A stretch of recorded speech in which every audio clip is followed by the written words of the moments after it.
Welcome to the Renato Constantino Revisited. On behalf of the organizers, it is a pleasure to have you all here as we reflect on the life and the continuing relevance of the works of Renato Constantino. Today we remember and reflect on the ideals and the principles that Renato Constantino has espoused. Ideas that build, reshape, and radicalize not only our history, but how we view and perceive our very identity as Filipinos. Renato Constantino Revisited is brought to you by the Renato Constantino Foundation, the UP College of Media Communication for the Warm Welcome and Initiative, And the UP Alpha Phi Beta fraternity, to which Renato Constantino had helped formally establish as a founding member, as well as he had set an example as championing his critical and nationalist beliefs in setting the values of the fraternity.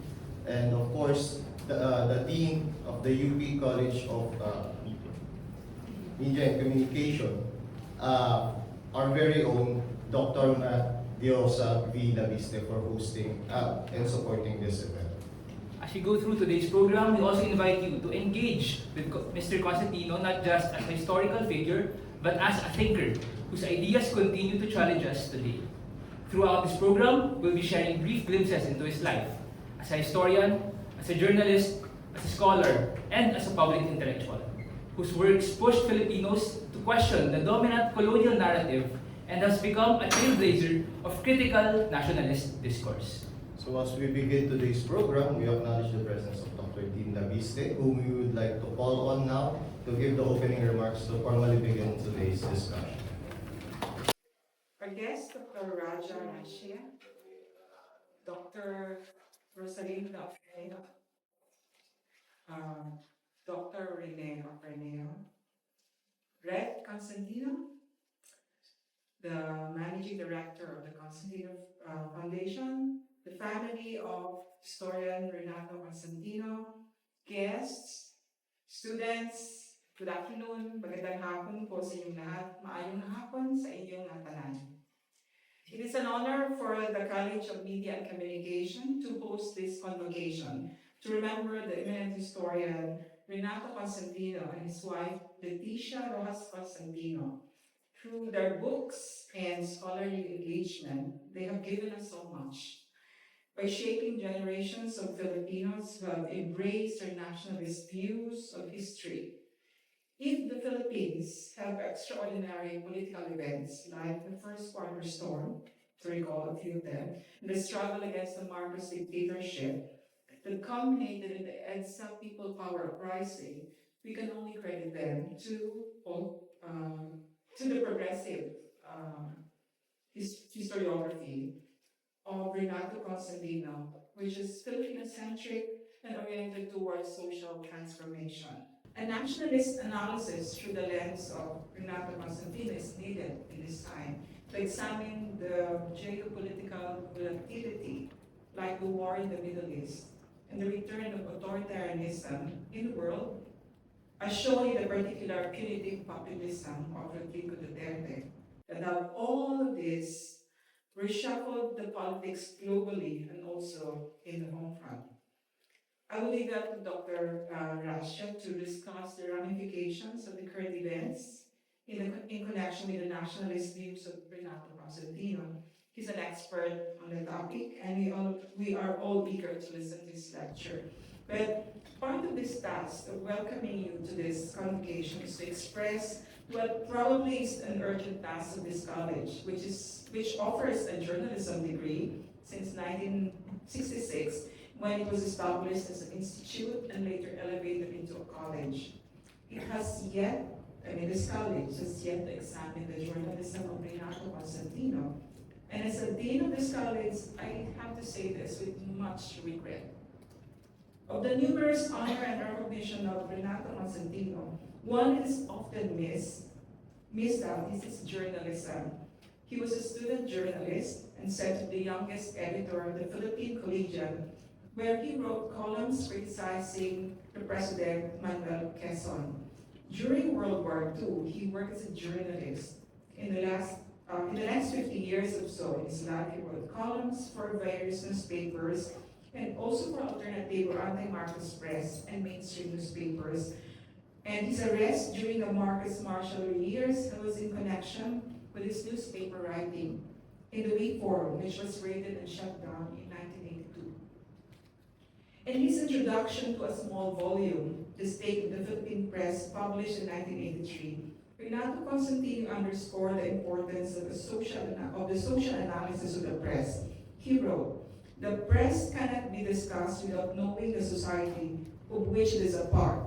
The ultimate analysis of the press would mean analysis of the society which the press is a reflection of." I would say that in this age of disinformation, fake news, conspiracy theory, and deep fakes brought by artificial intelligence, the words of Renato Constantino is both an argument and a challenge for journalists and scholars alike to undertake a more serious study of the media, both the legacy and social media.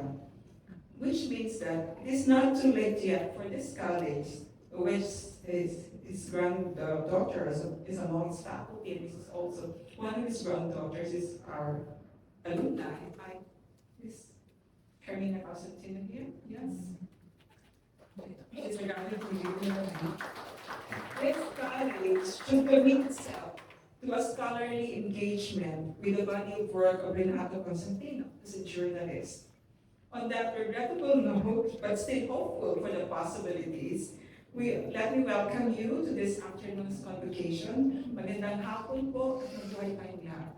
Thank you so much, Dean, for those opening remarks. And indeed, the expositions of Renato Constantino remains just as relevant, if not as powerful today, as it has been all those decades before.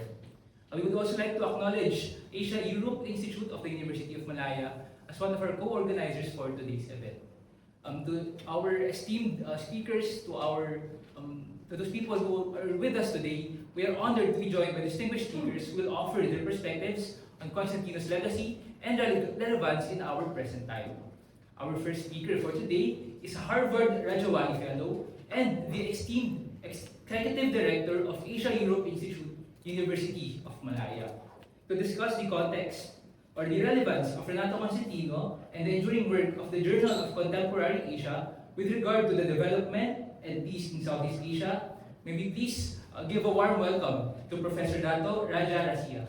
Thank you to Professor Ray Constantino, the family of Constantino and his friends, to Professor Rene Opreno and Professor Rosalinda. I'm grateful, really honored that I've been invited to speak here about someone I didn't know very much, but I met in 1986.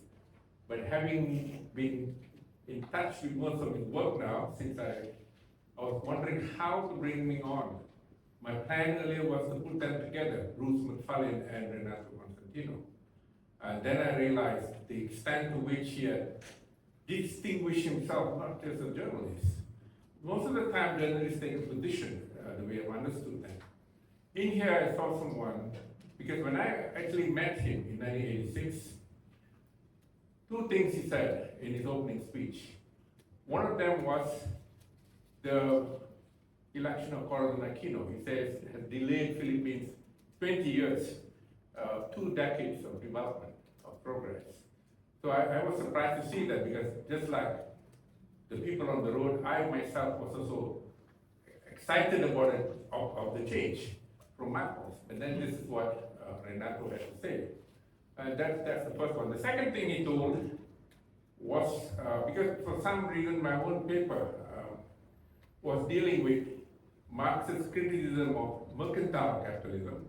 In fact, it's captured by Frederick Engels very well. He referred to mercantile capitalists as barbarians. For them, plunder, pillage, and piracy was more honorable than productive work. Now, that's the sort of notion Renato advanced at that time, and he was concerned about whether the real elements to engender the conditions of accumulation would arise in Philippines. The impressions then that was not going to be the case, which is why he says development in the Philippines has gone back 2 decades with the election. Now, I didn't take that very seriously. I myself never read Karl Marx, the original Karl Marx, because Marx books were banned in Malaysia.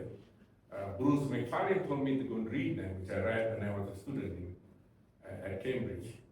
Both, particularly Volume 1 and Volume 2 excited me very much, not so much Volume 3. Then I could see that sort of linkage. So that's my first meeting with Renato Constantino. Then of course I met him again in Wollongong.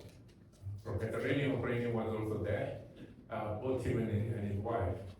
Now, it is only when I started to see how I could piece these things together, I began to appreciate, in fact, a lot what Renato has done. He was not just a simply a journalist as such.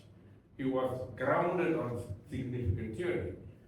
He was widely read. He's not just someone who wrote good English or just presented something society wanted to appreciate or to further one's goal. I didn't see it that way.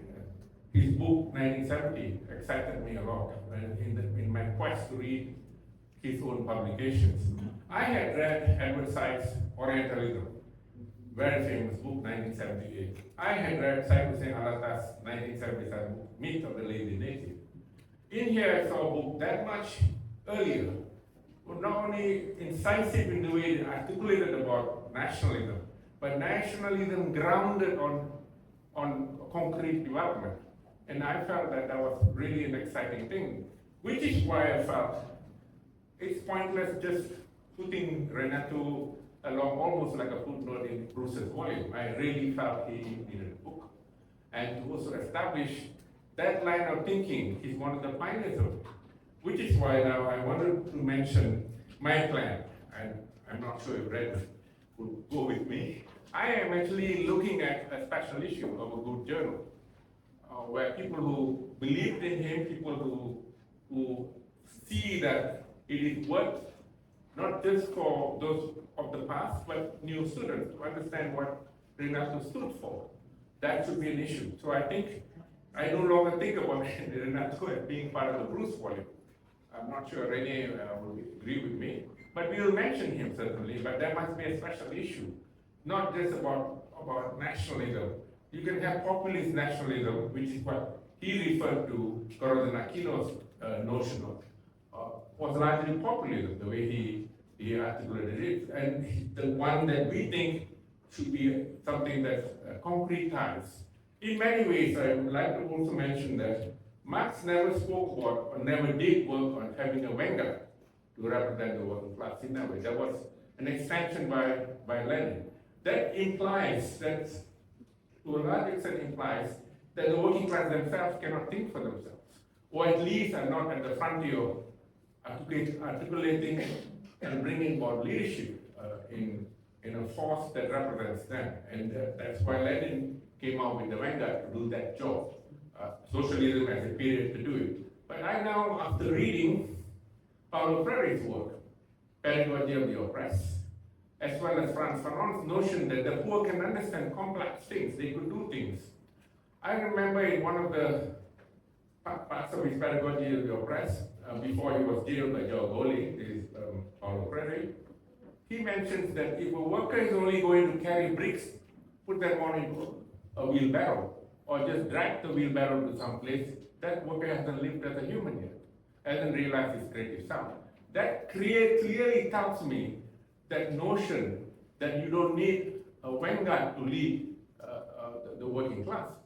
So my feeling is that although not very well developing whatever I read about Marx, and Marx also used work the colonialist wrote, which is why he talked about the sublimation process from antiquity to capitalism, because he felt that Asia didn't have feudalism.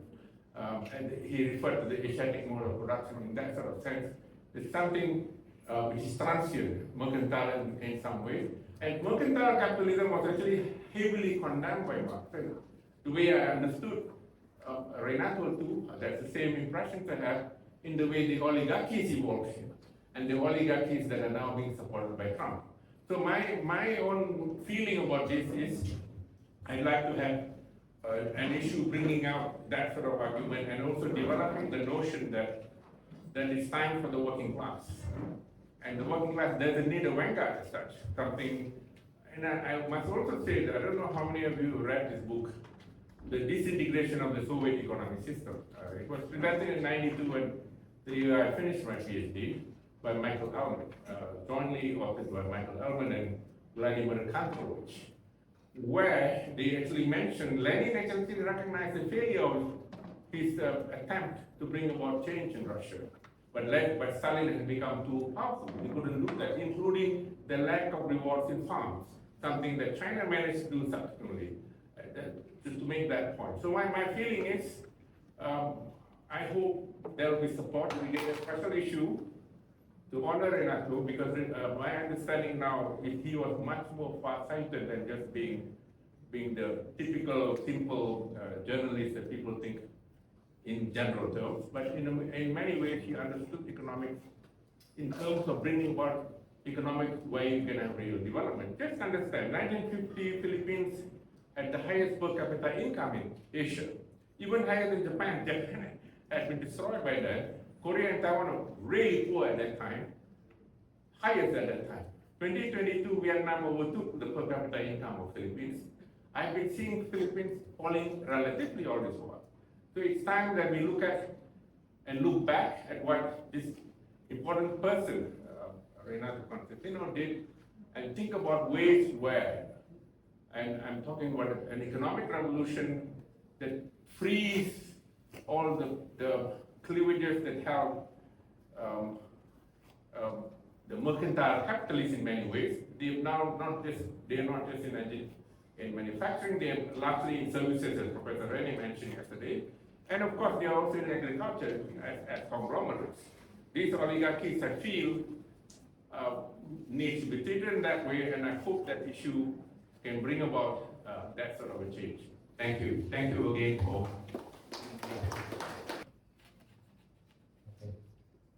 Thank you, Sir Professor Dato Rasea, for those incisive criticism, outlook, as well as insight towards this current the current situation right now happening in the world, in the current world conflict, as well as how that Renato Constantino's outlook, even before, even in the 70s and the 80s, had influence or had some influence, or one would say that if someone had heard these comments or someone had paid attention to these insights, then we might not have, we might not be in this situation right now, or we might have been in a better position economically as well as politically here in the Philippines as well as in Asia. Maybe please let us now go to our next speaker. Our next speaker is Dr. Rosalinda Ofroneo. She has served as a dean from 2011 to 2013 and the chair of the Department of Women and Developmental Studies for 3 terms. She has published several research focusing on gender equality, social protection, solidarity economy, poverty, sustainable development, and in the context of climate change. She has been active in the women's movement for almost 5 decades and still continuing to this day. And she has been working with women in the informal economy, closely working with Bata Maba, HomeNet Philippines, and HomeNet Southeast Asia. She is also a poet, for which she has won several awards. We now welcome our next speaker, Dr. Rosalinda Ofroneo. Pagbati po kay Team Josa, kay Dr. Raja, kay Prof. Bernard, Team Rene, kay Red, kay Judy, at iba pang kapamilya, mga Constantino. Kilala ko pong nandito ako ngayon. Admittedly, I have a very difficult assignment. One that was given to me by Red, which is to inject poetics and poetry in an otherwise purely rational and rather heavy intellectual discussion. He wanted me to focus on the poetics of partisan scholarship and my enduring and abiding friendship with Renato and Leticia. Obviously, I am much younger, although my white hair sort of belies that. But it is also, I think, possible to have very close friendships that transcend generational identities. Poetics explain why and how we write, what it is that drives us to put our thoughts and feelings into words, is deployed in particular ways.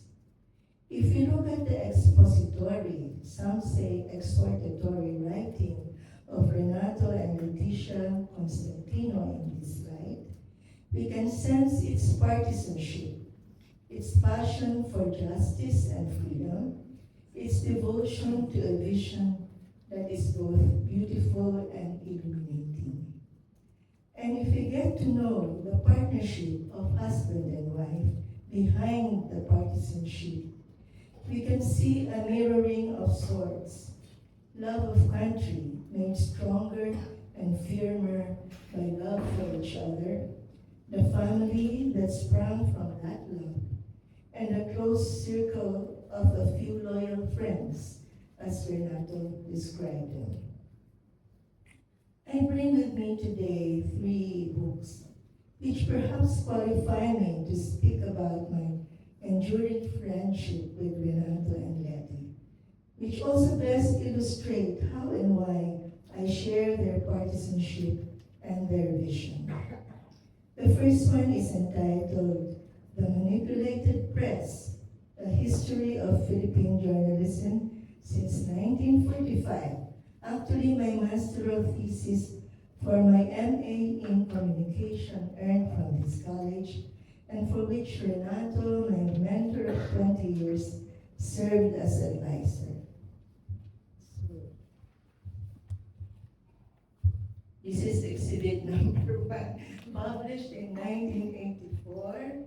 First edition, second edition came out after Corley took power in 1986. So it has an introduction by Renato. So when I had my thesis defense here, that he said, you know, he would never wake up that early for a 9 o'clock appointment. But he did it for me. So I thought I was very privileged at that time. Renato identified very much with the working press, having been a journalist for much of his working life, and helping found the Philippine Newspaper Guild, which was a harbinger of progressive unionism in the early post-war years. He was a prolific writer, publishing hundreds of columns, including a lot in Filipino, tackling a wide spread of topics which remain as current today as they were then. The U.S. bases which continue to endanger our safety and violate our sovereignty. The burgeoning debt trap which now amounts to trillions. The politics of food and hunger, maldevelopment and the degradation of the environment, imperialist and Zionist aggression in the Middle East, displacing the Palestinian people from their rightful homeland, among many others.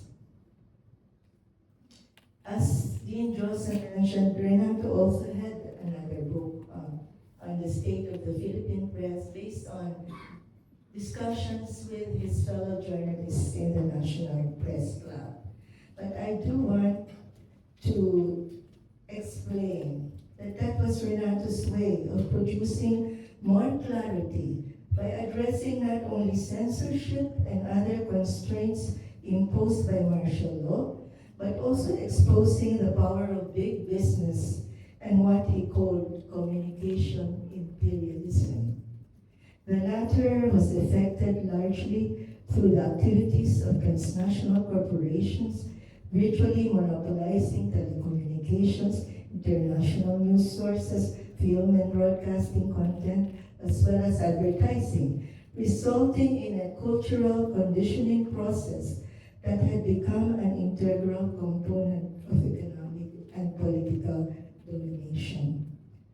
I dare say that if we were alive today, we would probably take on the digital colonialism and surveillance capitalism which underlie the Fourth Industrial Revolution and ushered in the age of artificial intelligence. The second book, I think you already saw outside, Renato Constantino, A Life Revisited, which I wrote and which the foundation published in 2001, 2 years after his death. When Renato became very ill in 1999, Letty asked me to do regular interviews with him, not really to record his stories or perhaps produce a biography, but more to keep his mind active and connected with others, giving him a sense of purpose in the last leg of his life. The Renato which emerged from these interviews was remarkable for the consistency of the views he espoused as a star debater and collegiate editor in the University of the Philippines. By the way, he founded the Alpha Phi Beta Young Brads here because he wanted the editorship and he couldn't get it without a fraternity backing him up. So it was a very individual, practical thing to do, but also producing some of the best minds that stuck together in what is considered a positive kind of brotherhood.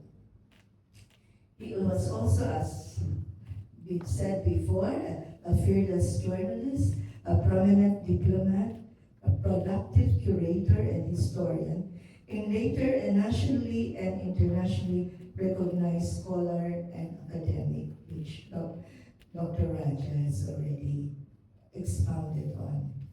The views he imbibed were from his anti-Hispanic and anti-American grandmother, a father who was always attacking Quezon and other Filipino politicians for abandoning the cause of absolute and immediate independence from the U.S. And friends in college who grew close to leaders of popular revolts and were attracted to labor and socialist movements which launched dramatic protests during the Red 1930s. The integrity of his views was to him non-negotiable and to others unassailable, as he earned scars and spurs, defending and advancing them. He was taken to Fort Santiago to be scolded by a U.S. major for writing about American atrocities in their conquest of the Philippines. During the Second World War, he fought the Japanese as a foot soldier in the foxholes and experienced living on 2 rations of lugaw a day. He narrowly escaped sure death during doing intelligence work for the resistance. And during the Cold War in the 1950s, he had to leave the number 2 position in the Department of Foreign Affairs and endure the experience of a raid in his home by a military intelligence team.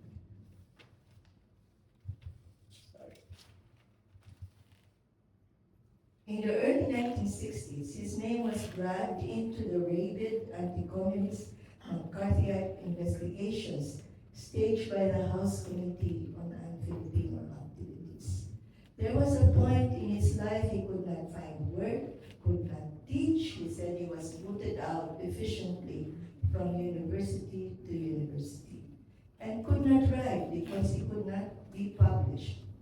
At the height of the attacks he directed against Marcos in the early 1970s, as a hard-hitting columnist, he feared for his life and actually wrote a letter which he entrusted to friends, explaining who would most likely be responsible in case he suddenly disappeared.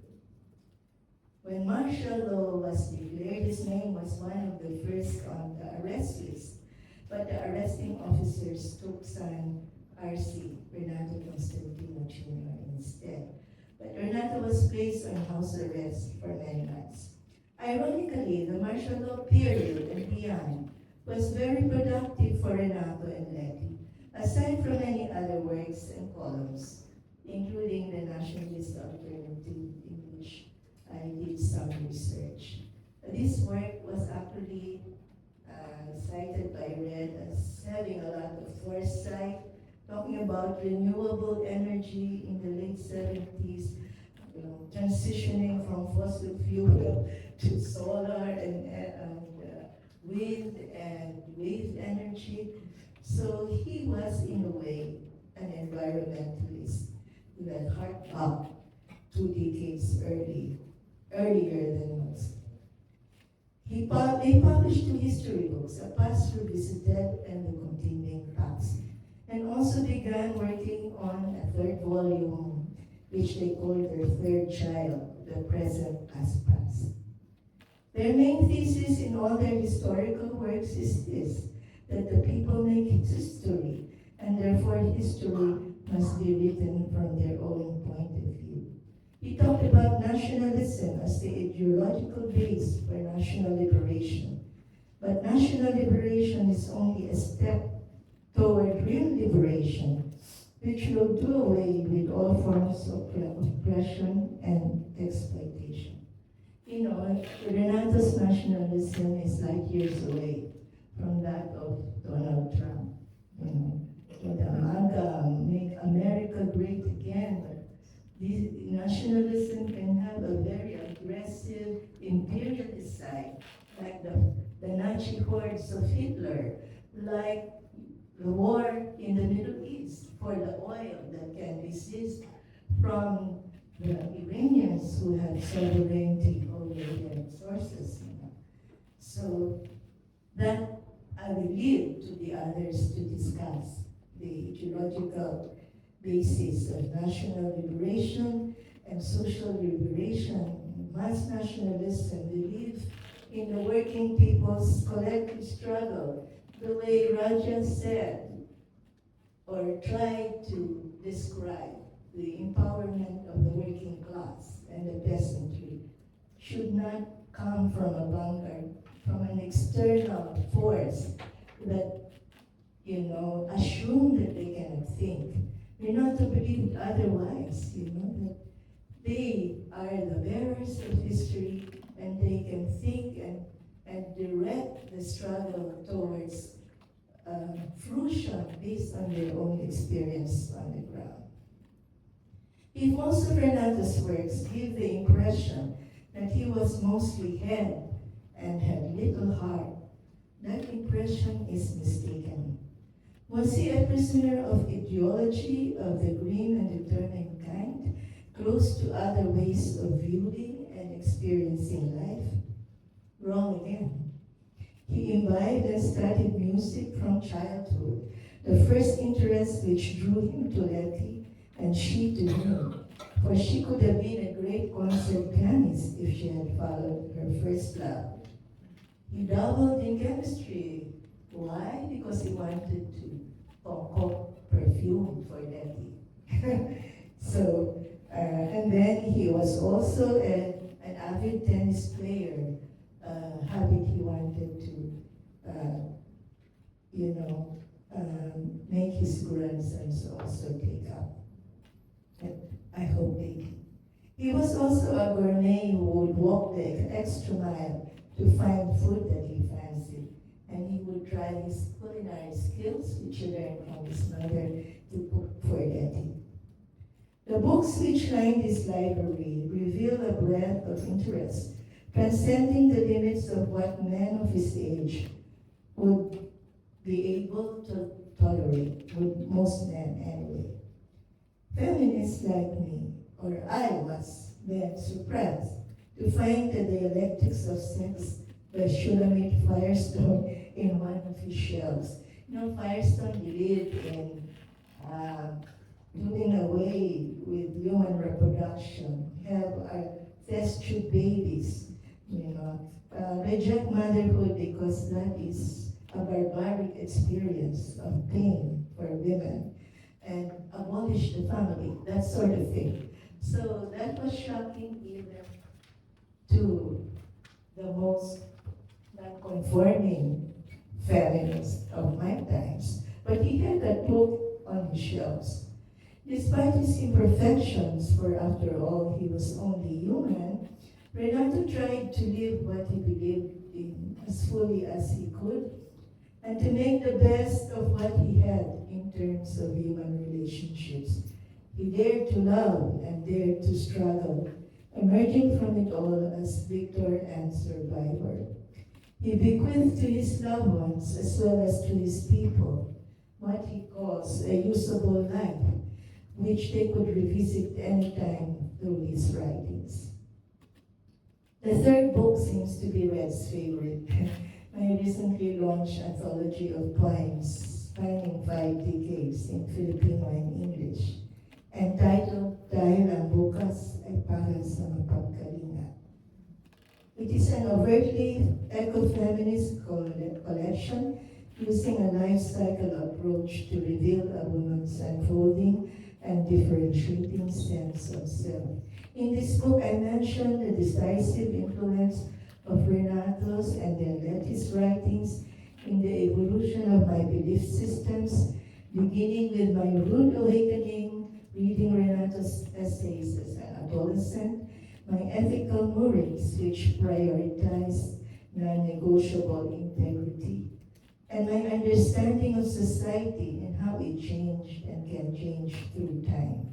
It is important to be an instrument of both freedom, to be mapagpalaya, and care, to be mapagkalinga, in all realms of relationships rooted in love.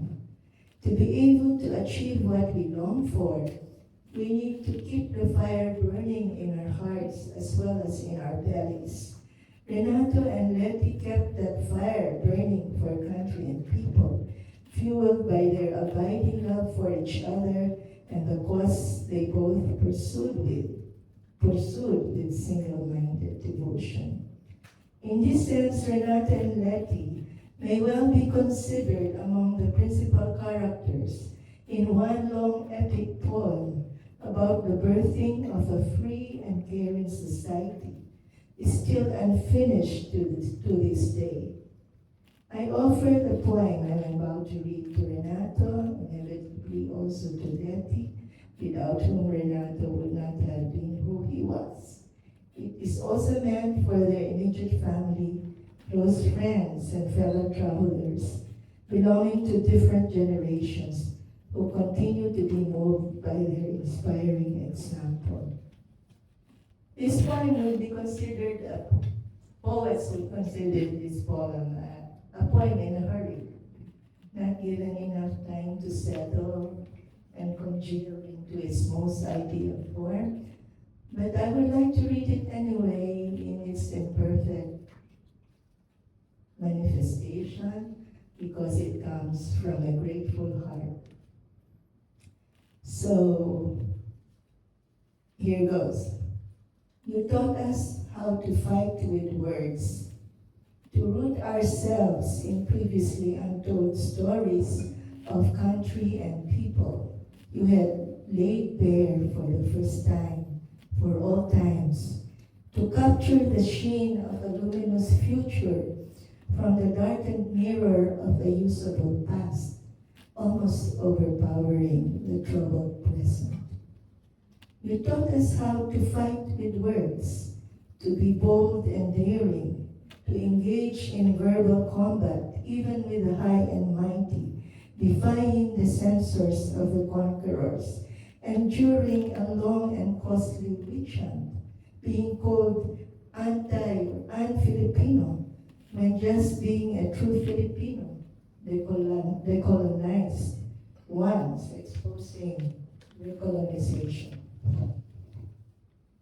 You taught us how to fight with words, to draw strength from affection, coming from all quarters, from a few loyal friends as you described them, and most importantly, from a wife who learned to fight with you with words of her own, she whom you called the lighthouse of my intellectual peregrinations, She who likened herself to a carpenter, patiently putting together the scaffolding, the building blocks, and the finishing touches to your work as masterful architect.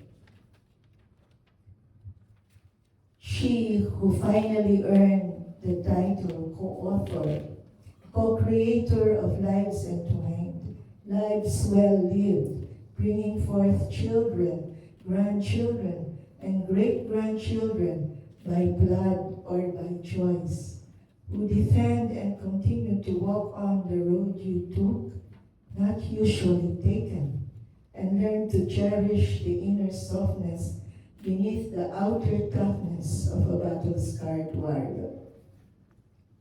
You taught us how to fight with words, to be moved by great feelings of love, as revolutionaries had been before and after Che Guevara's life and death proved that they were true.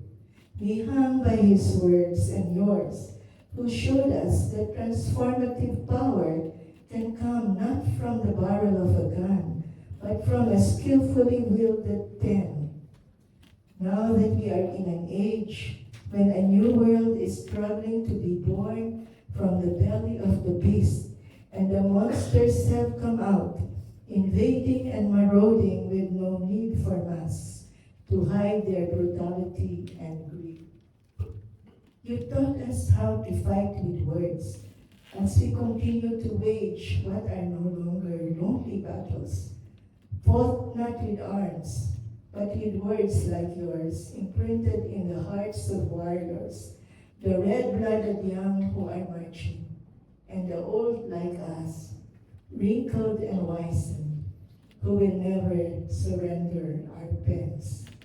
Thank you for listening. Thank you, Dean, for generously sharing with us your stories and the lives of Mr. Renato and Mrs. Letty Constantino.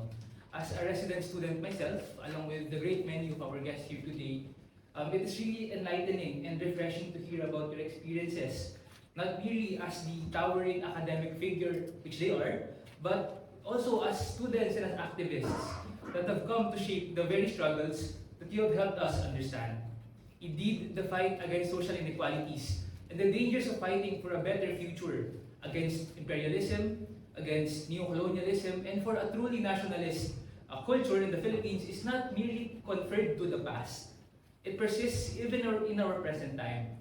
And as you've mentioned, Dino, this fight is ever present in the current generations of Alphans today who continue to serve this mark and who continue to dare to fight, to dare to love, and also the dare to struggle.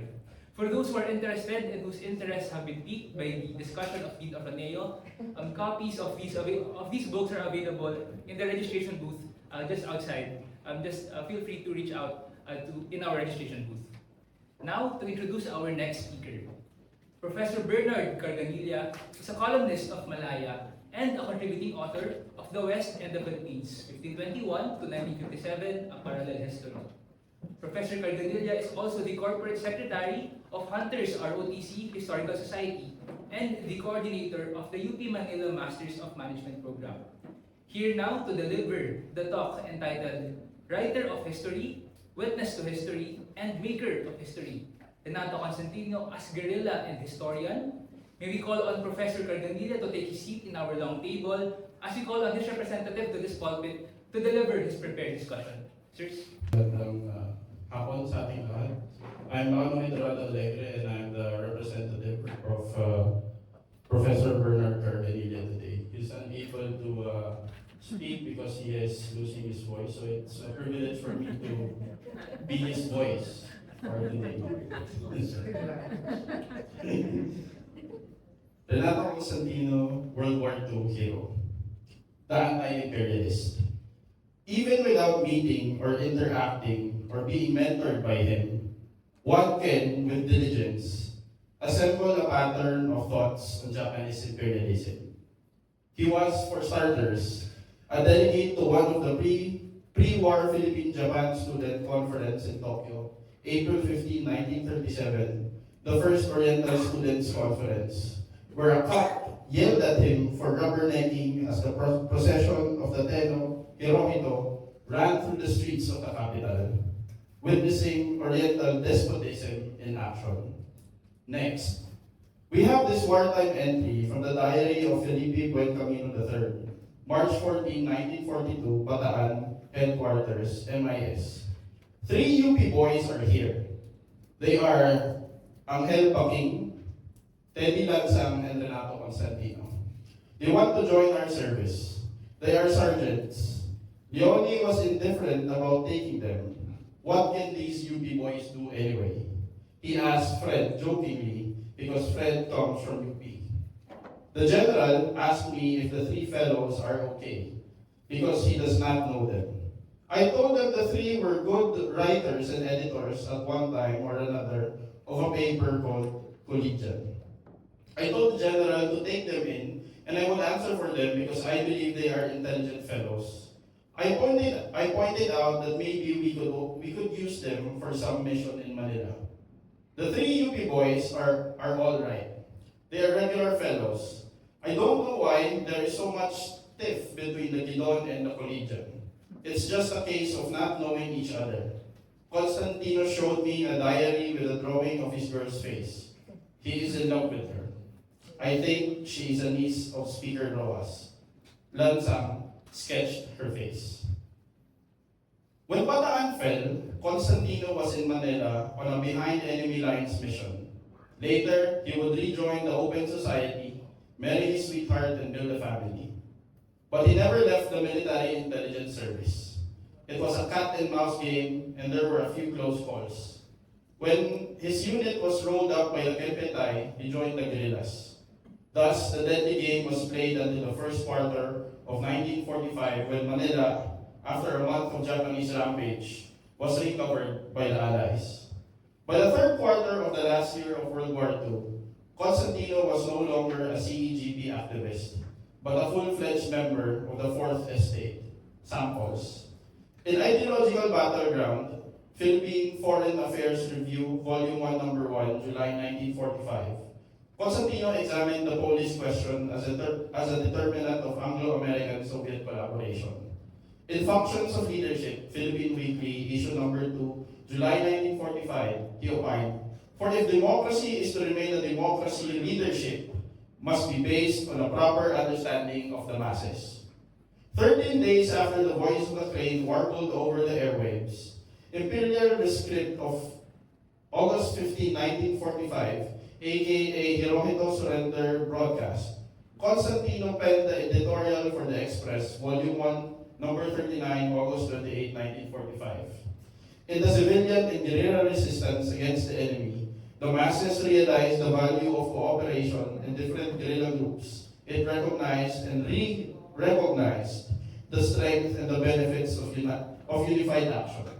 This is an important stage in the mass metamorphosis. The mass has risen to the level of organization. This is, in large measure, will act as an effective factor in broadening the base of our democracy.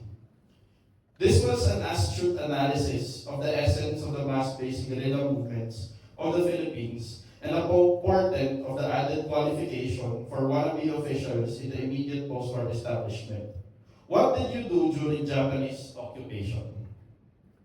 On the last day of World War II, when Hirohito's minions signed the Japanese surrender documents aboard the USS Missouri in Tokyo Bay, Constantino critiqued the politics of the young. Philippine Progress, Volume 1, Number 1, September 2, 1945. Youth. We have been told time and again is dynamic and progressive. But what do we see? We see this dynamism frittered away, if not actually perverted in politics of the cheapest sort. In coffee house meetings devoted to endless discussions of what this and that prominent candidate for high office can expect to get in this or that province in the way of votes. Those who term themselves youth leaders are publicized in news sheets as such, gravitate merely around the political horses they are betting on in the coming race, instead of rallying around concrete programs of action responsibly prepared to attain a specific public good. Nearly a week after Yamashita's surrender to the Filipino guerrillas, Constantino, in Reconstruction Amplified, Editorial Express, September 9, 1945, succinctly defined the nature of World War II. This war was a war against fascism, against greed, against injustice, against reaction, and all the term implies. The war, as a matter of fact, was a revolution, a world revolution against the forces of reaction. Very clear, no ifs and buts. The Second World War was the global anti-fascist war of the 1940s. That means it was never enough to name that period in our history as merely the Japanese occupation. Should be World War II in the Philippines. 2 months after the official end of World War II, we get a glimpse of Constantino, the historian who cataloged the forces of conservatism.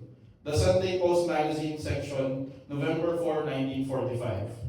History has recorded for us the incessant struggles between the forces of conservatism and progress, of reaction and revolution, whether peaceful or violent, constitutes a leap in the evolutionary process towards progress.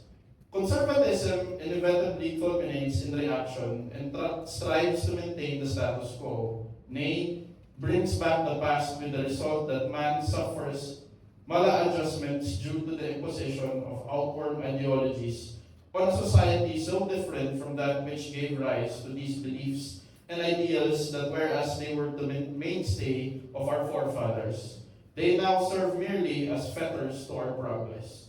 That very month, the Manila Chronicle and other newspapers reported on the Yamashita trial, the massacre of more than 1,000 civilians in St. Paul's College in Manila, and mass rapes in Ermita. Thus, I find it curious that Constantino still had to enumerate the obligations of the Filipino intellectual, the Philippine America, a Raymond House publication, November 1945, Volume 1, Number 3, page 37 to 39. The absence of the crusading spirit among a great number of our intellectuals may be attributed to 4 main causes. First, aside from those regard their possessions as mere instruments of livelihood, there are those who, while recognizing the need for militancy, consider the attainment of security and an established reputation in their profession as prerequisites to militant action. Second, the majority of our intellectuals have themselves been shaped by institutions whose tenets and ideals have been outmoded. Third, they have divided themselves into different professional groups, the great majority holding themselves aloof from politics and the affairs of government. And fourth, they have cut themselves off from the masses of the people, and the gap thus created has never been adequately bridged. Apathetic careerists, why are these learned men lacking or devoid of the crusading spirit? The original United Nations had just concluded the shooting or violent part of its mission to eradicate Hitlerism. Were these so-called intellectuals endemic to grassroots fascism? Be that as it may, when the year ended, Constantino satirized the so-called suffering of the rich during the Japanese occupation in The Poor Rich, the Monthly Post, December 1945, page 13.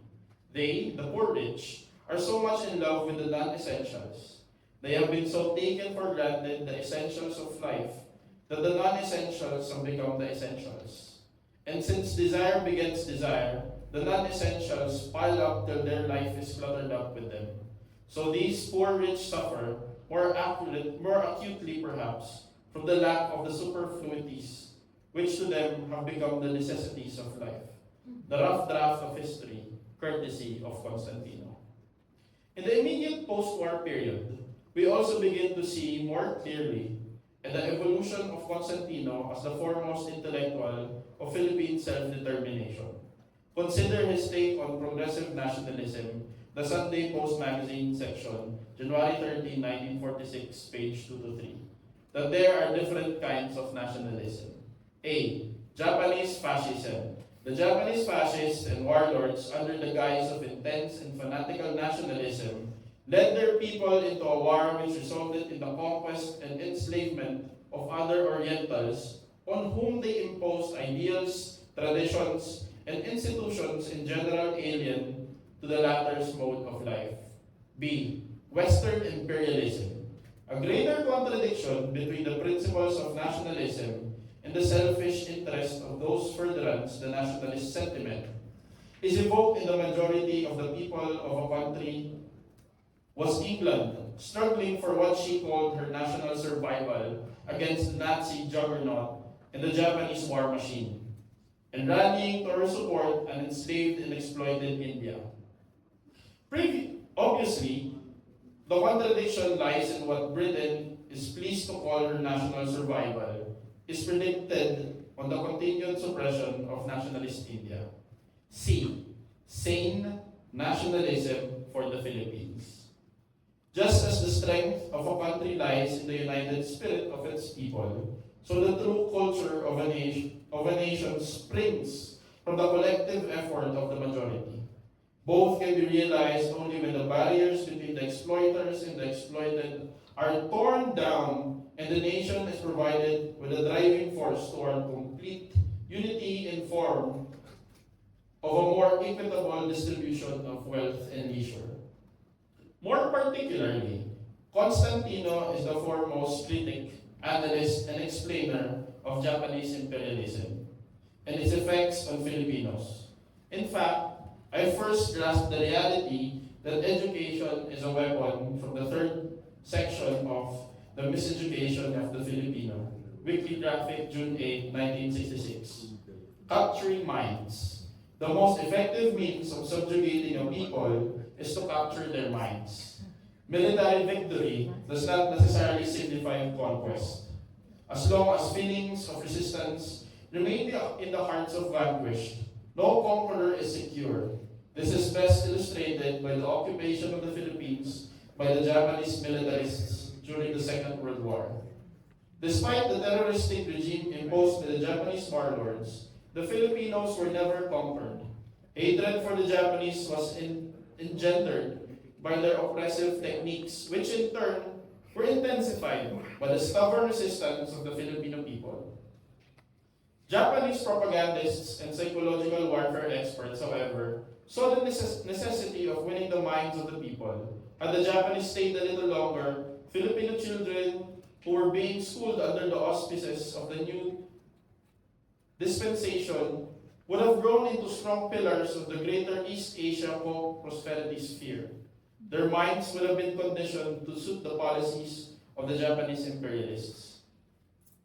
The odyssey of Renato Constantino as a Filipino guerrilla in the global anti-fascist war, as wordsmith, as historian, and as educator, converged in two major works: The Continuing Past, co-authored with Leticia Ross Constantino, and The Second Invasion, first and second editions. The first 6 chapters of The Continuing Past is World War II in the Philippines. Here, I learned many important historical facts that are still absent in Philippine school books and ignored in the regurgitated factoids from so-called World War II scholars. Some gems. 1. Quezon's Defense Secretary, Teofilo Sison, was convicted by the People's Court, page 180. 2. There were 3 guerrilla groups in the Democratic Alliance: Hope Balahap, Free Philippines, Blue Eagles, page 182.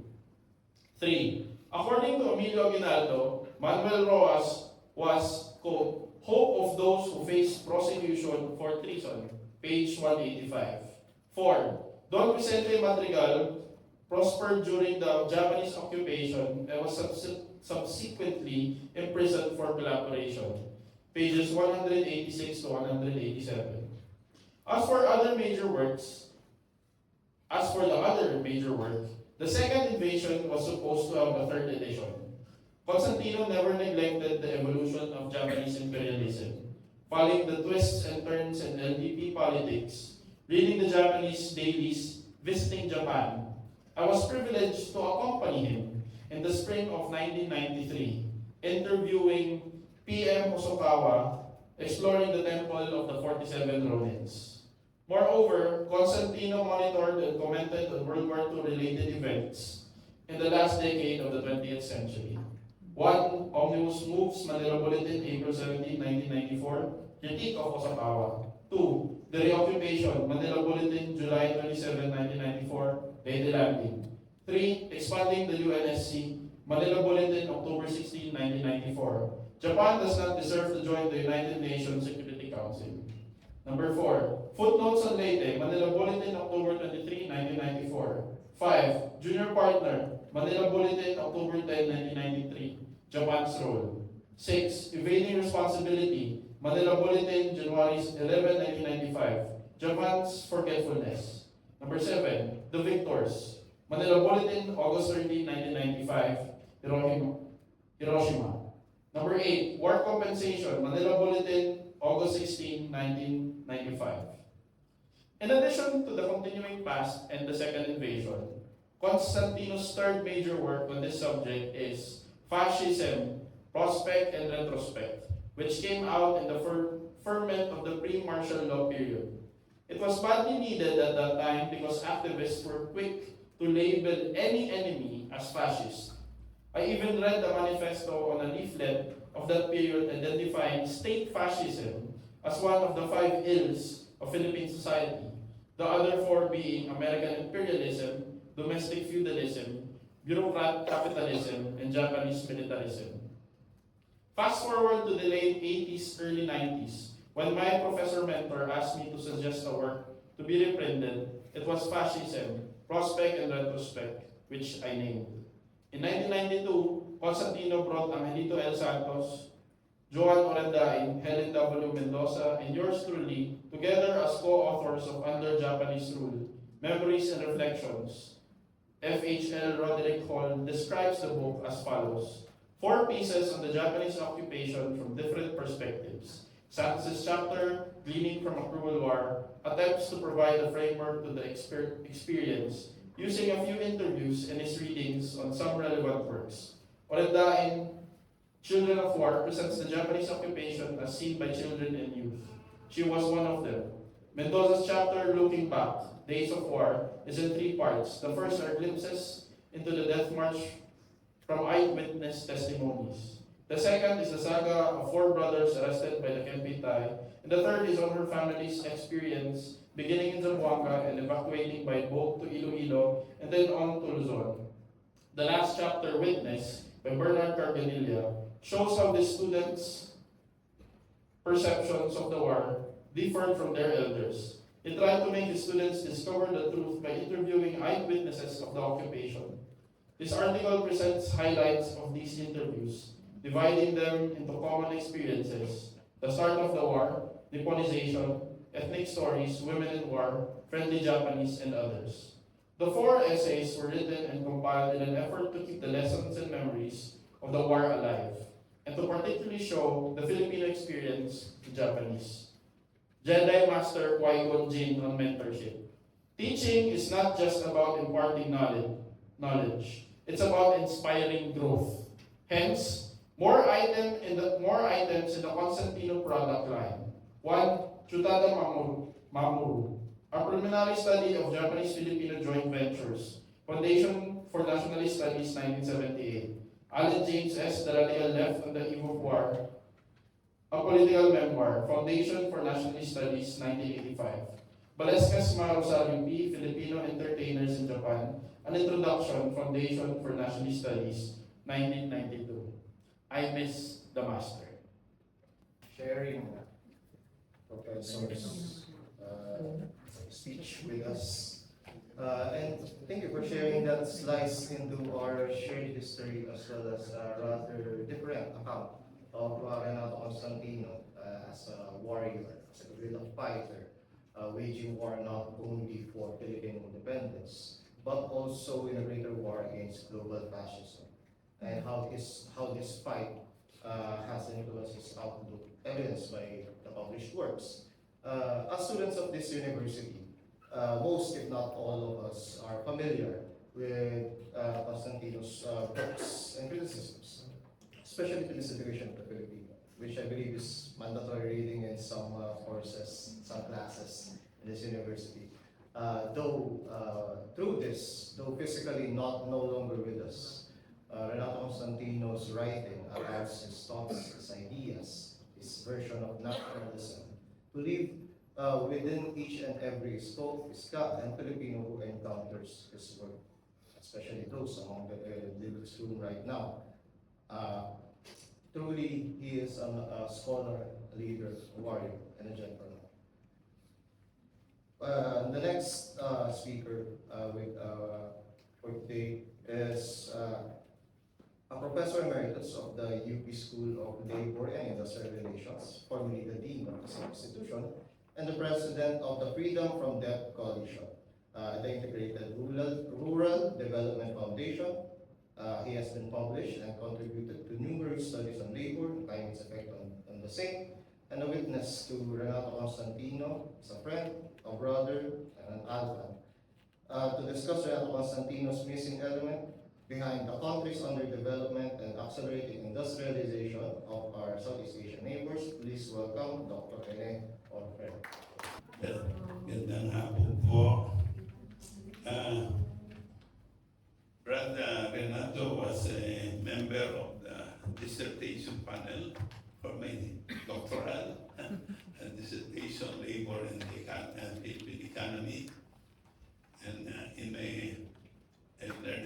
remember a few things in my various conversations with Brother Renato. First, he helped establish the Alpha Pi Beta because according to him, they didn't want to go to a physical hazing. Because physical hazing was very common among the Greek societies at the time. But I understand the Alpha Pi Beta today, Abogado para sa Bayan has stopped this practice, and they are focusing increasingly on academic excellence and service to the nation. Mabuhay po ang Alpha Pi Beta.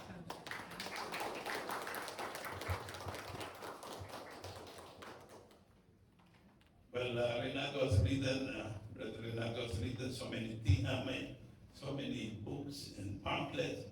I think he was more of a pamphleter, tama ba rin? And yung mga pamphlets niya yung umiikot sa so many activist circles. But I remember some nuggets of wisdom from him. First of all, according to him, the true Filipino is a decolonized Filipino. And Rosalinda already mentioned this.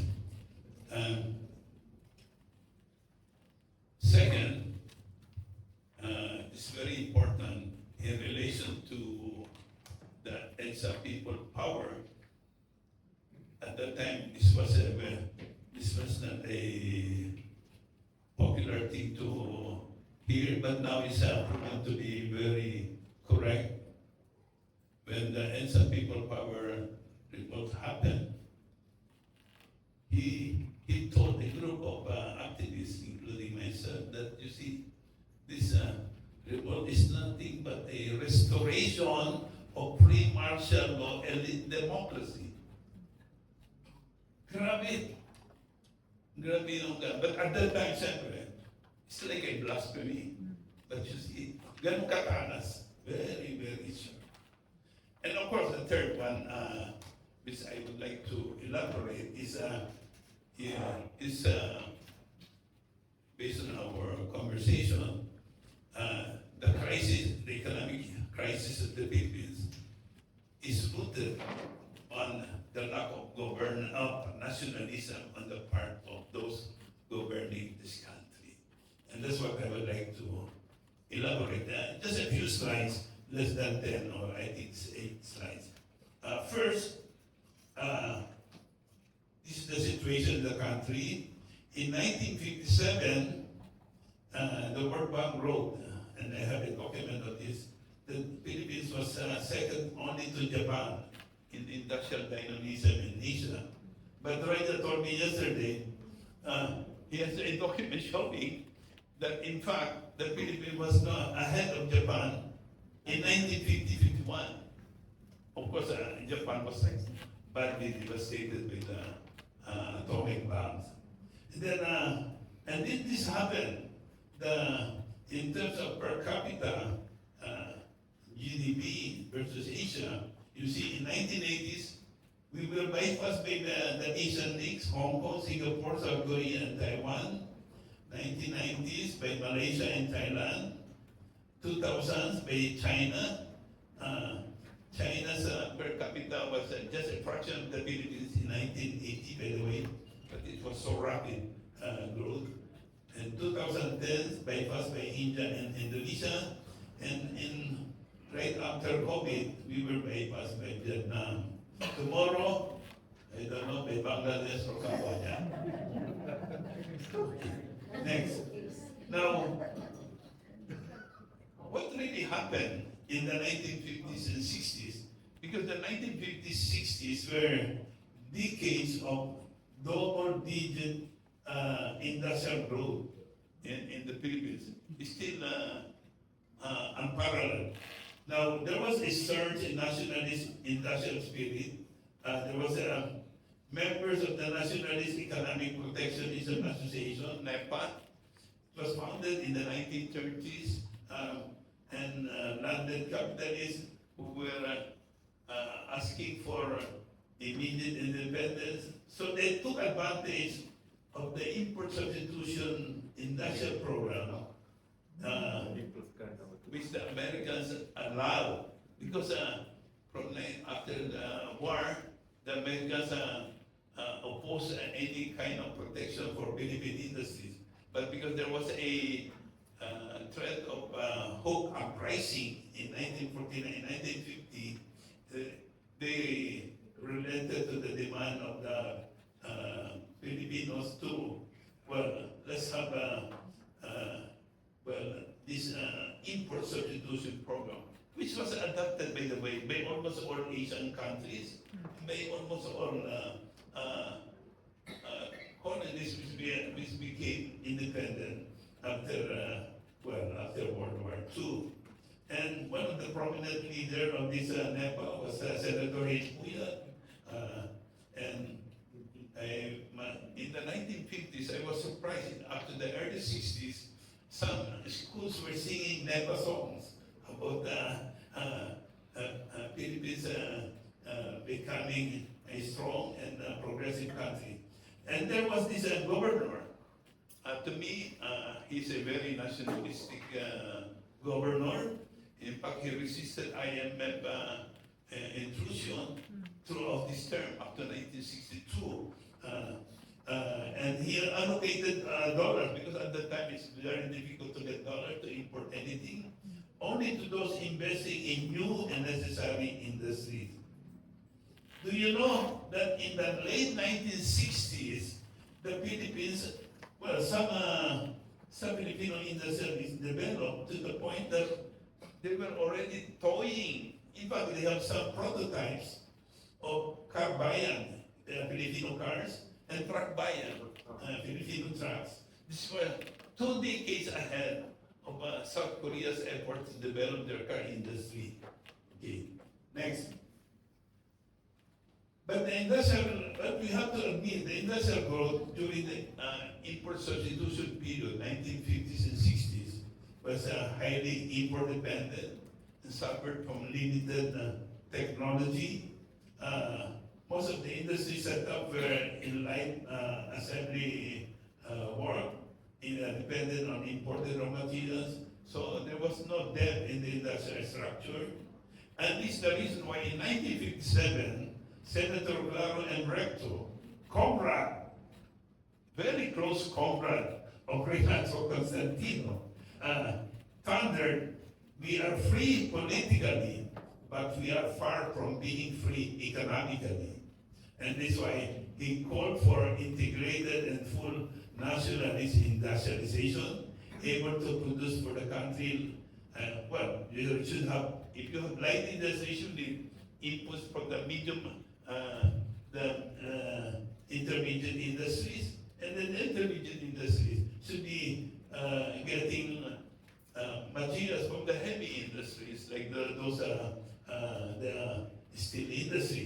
So he said, this is the solution to poverty, unemployment, backwardness, trade deficit, and we're noting that the Philippines at the time was rich in natural resources up to now, but is still being eroded.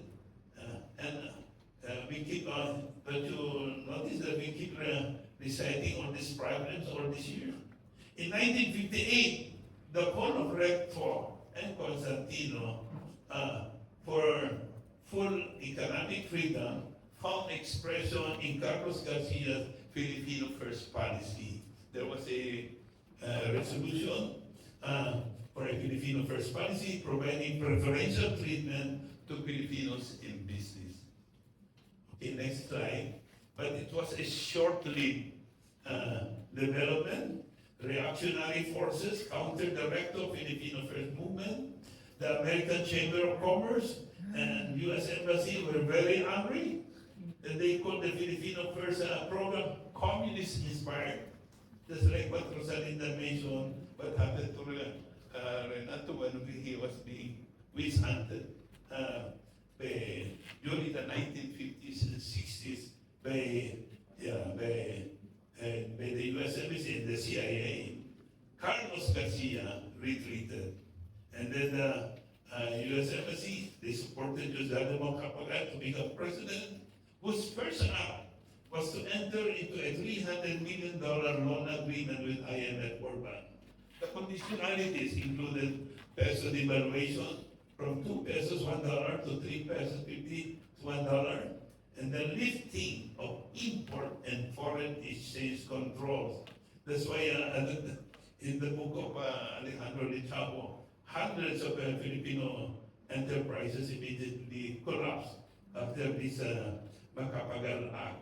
Moreover, a World Bank supported program implementation agency, the forerunner of NEDA, was set up in Malacanang, and this was managed by American trained economists like Armand Cabellian, Gerardo Sica, etc.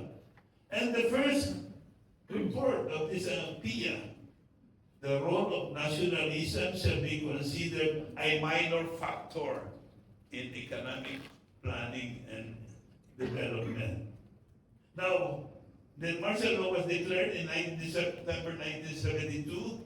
The anti-nationalist measures were consolidated, and then there was a formation of NEDA.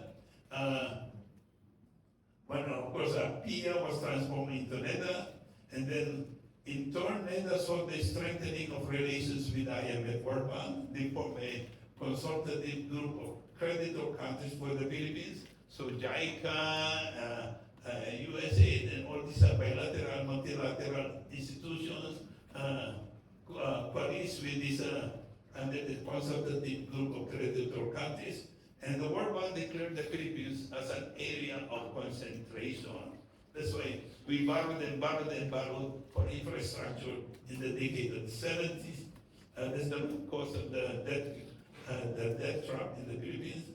And the government set aside, there was a Magna Carta of social justice and economic freedom. You see, after the retreat of Garcia, some of those still having this spirit of nationalism, economic nationalism in Congress, they decided to push through with this idea of full industrialization without using the term Filipino first. And so they came up with the Magna Carta. It was approved by Congress in '69 with the assistance of Alejandro Lichau and Emmanuel Yap. But this was set aside. And then they started producing 4-year, later 5-year, medium-term Philippine development with promotion of export-oriented industrial strategy as major development thrust under EOI. Well, there's nothing wrong going export-oriented, but this was the sole orientation of NEDA. And this was done at the expense of the ISI industries, and also there was a lot of discrimination against ISI industries, meaning local industries, in terms of taxation, and of course they were neglected, and there was overwhelming focus on enticing foreign investment to cut into the export processing zones, Bataan, Baguio, Cavite, and Cebu. And yet, 6 decades of export-oriented industrialization, today the Philippines is a massive development failure, unable to get out of the debt trap which began in 1962, unable to climb the industrial ladder like its Asian neighbors. We have this continuing industrial stagnation, unable to modernize agriculture. Instead, we have this continuous decline and massive dependence on imports. Agriculture sector accounts now for 8% of the GDP, unable to provide decent jobs for all, hence the rise of what we call in labor market, the endos, the job informals everywhere. All this happening with the export-oriented industrial policy, the original EOI reinforced in the 1980s by the neoliberal structural adjustment program, promoting import investment liberalization, privatization of government assets, and corporation and deregulation of whole economy. By the way, most of the types that we have now, they have virtually abandoned industrial development, and they realize they can make money out of privatized power, water, services. They realize they can make more money in liberalized importation of rice and other commodities, and probably engaging even in smuggling. So anyway, but the economy is of course saved by the OFWs. From 50,000 in 1975 sent by Blasople to the Middle East, where you have now 10 million OFWs all over the world, remitting $35 billion a year today. Plus we have an accident called the call center BPO sector, started developing in at the turn of the millennium, but thanks to Filipino workers, because the multinationals came here, because they realized the Filipino contact centers, you have talent, and they have the charm.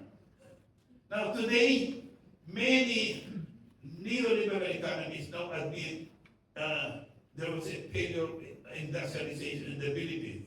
I will not mention their name, but you see there, they have been writing that the Philippines is hollow, the economy is hollow, there's no, the industrial base is weak, there's no technology, lack of technology, lack of skills, there's import dependence, etc.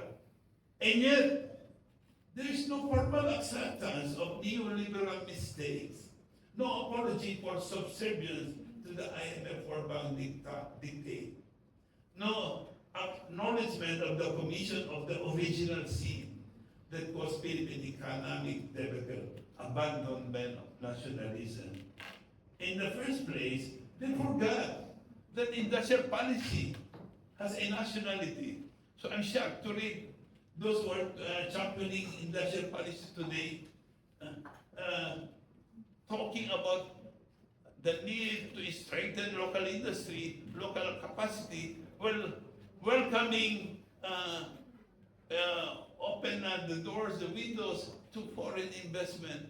Sometimes they could not reconcile some ideas of what real industrial policy is. US has MAGA, China has Made in China, Japan has Society 5.0, technology-driven economic transformation. South Korea has the New Deal, EU has this industrial strategy for Europe, India has Make in India program, Brazil has Plano Brazil Mayor, etc. So the big challenge to all of us today is revival of economic nationalism for the benefit of all with the involvement of all. In this connection, let me conclude, we can get guidance from the teachings of Renato and Constantino in their seminal book, The Continuing Path. They explain that the nationalist movement should be an expression of the continuing and imperialist battle against the vestiges of colonialism and the tools of neocolonialism, such as foreign aid, foreign loans, and military assistance. To them, nationalism is a movement for national and social liberation of the people. It is a platform for building a truly progressive, inclusive, and sustainable faith in society and economy. It is, by the way, this is all in the last chapter of the book. It is a nationalism that is anti-imperialism and forms part of a wider struggle of oppressed peoples of the world against hegemonic powers and global corporate forces which consign peoples of the third world to a life of poverty, ignorance, and underdevelopment. Last slide. Nationalist people first economy. Thank you. Thank you, Professor Afaneo, for walking us through the very eye-opening timeline of our economic development and, of course, vis-a-vis the nationalist economic thrusts against neoliberalism. And today, as we experience the rising cost of fuel and basic goods, and in an increasingly uncertain economic landscape, perhaps this is precisely what we need: a clear understanding of our past, its policies, and its failures, so that we are not doomed to repeat it. Perhaps, Professor Afaneo, we should send a copy of this presentation to our national economic advisors of the government. Now, for our final speaker, he is a very familiar name. He is the Managing Director of the Constantino Foundation and a grandson of Renato and Len. He's a writer and Senior Policy Advisor of the Climate Vulnerable Forum. To deliver his talk titled A Continuing Past, Decolonization, Decarbonization, and the Entangled Histories of the Philippines, the Climate Crisis, and the Clash of Metabolisms. Without further ado, please welcome Mr. Renato Redentor Red Constantino.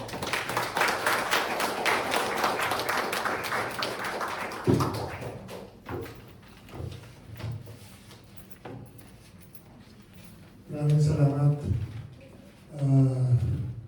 Dami nila pala. Thank you for coming to this very important occasion.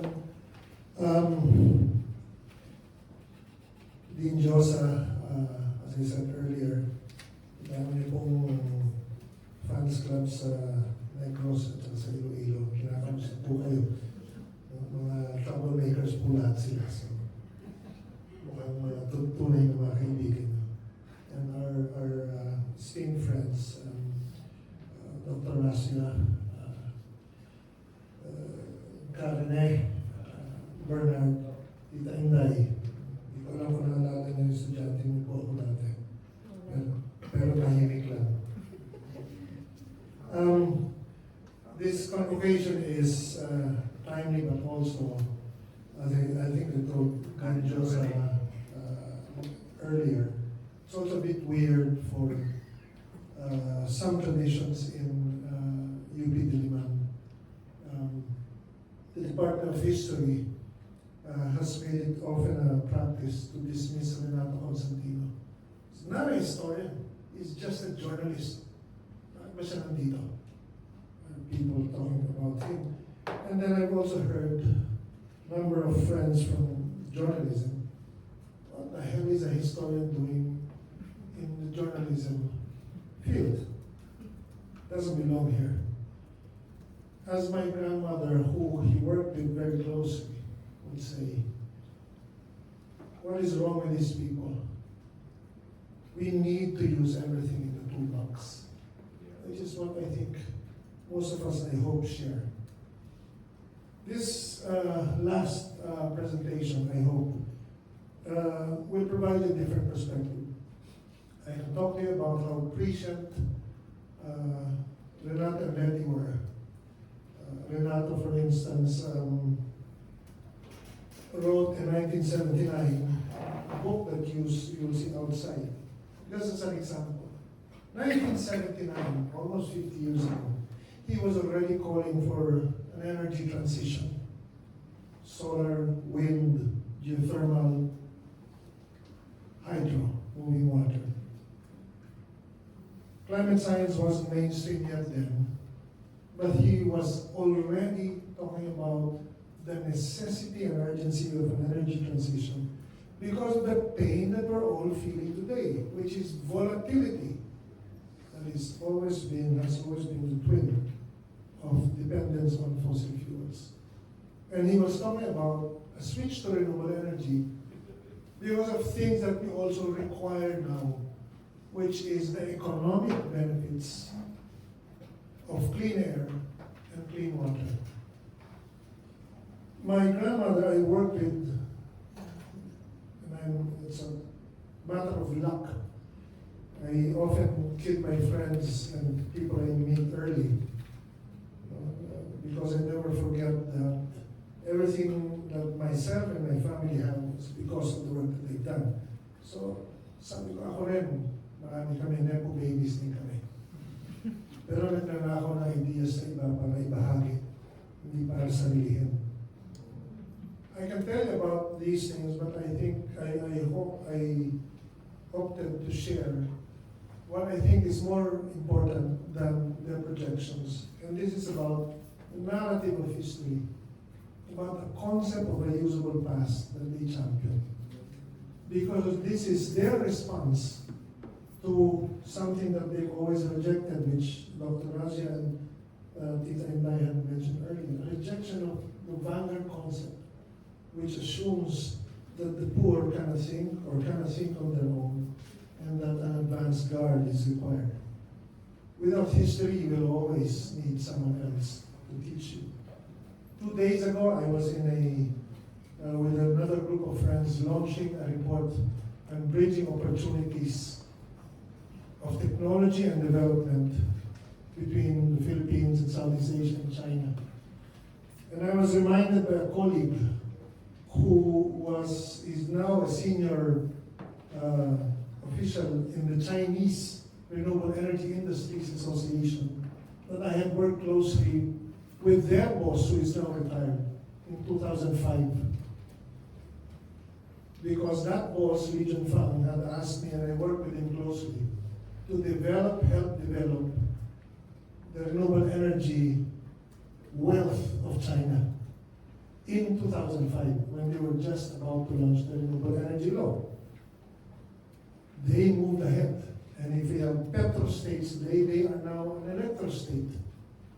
And we're still grappling with questions that I think Dean Josa and I were grappling with 20 years ago, which is how to accelerate the transition so that we cannot be dependent anymore on the work of others. In 2007, we also launched the first electric jeepney fleet in this country. And the ADB took over, and the government was swayed by promises that quickly amounted to nothing. Constantino Foundation, our work tries to advance the ideals of our founders. This photo that you see in front of you is one example of many. It's about a mural that we caused to be commissioned that is now on display at the main library of the Polytechnic University of the Philippines when I finished. It's about the lives of 3 Filipinos.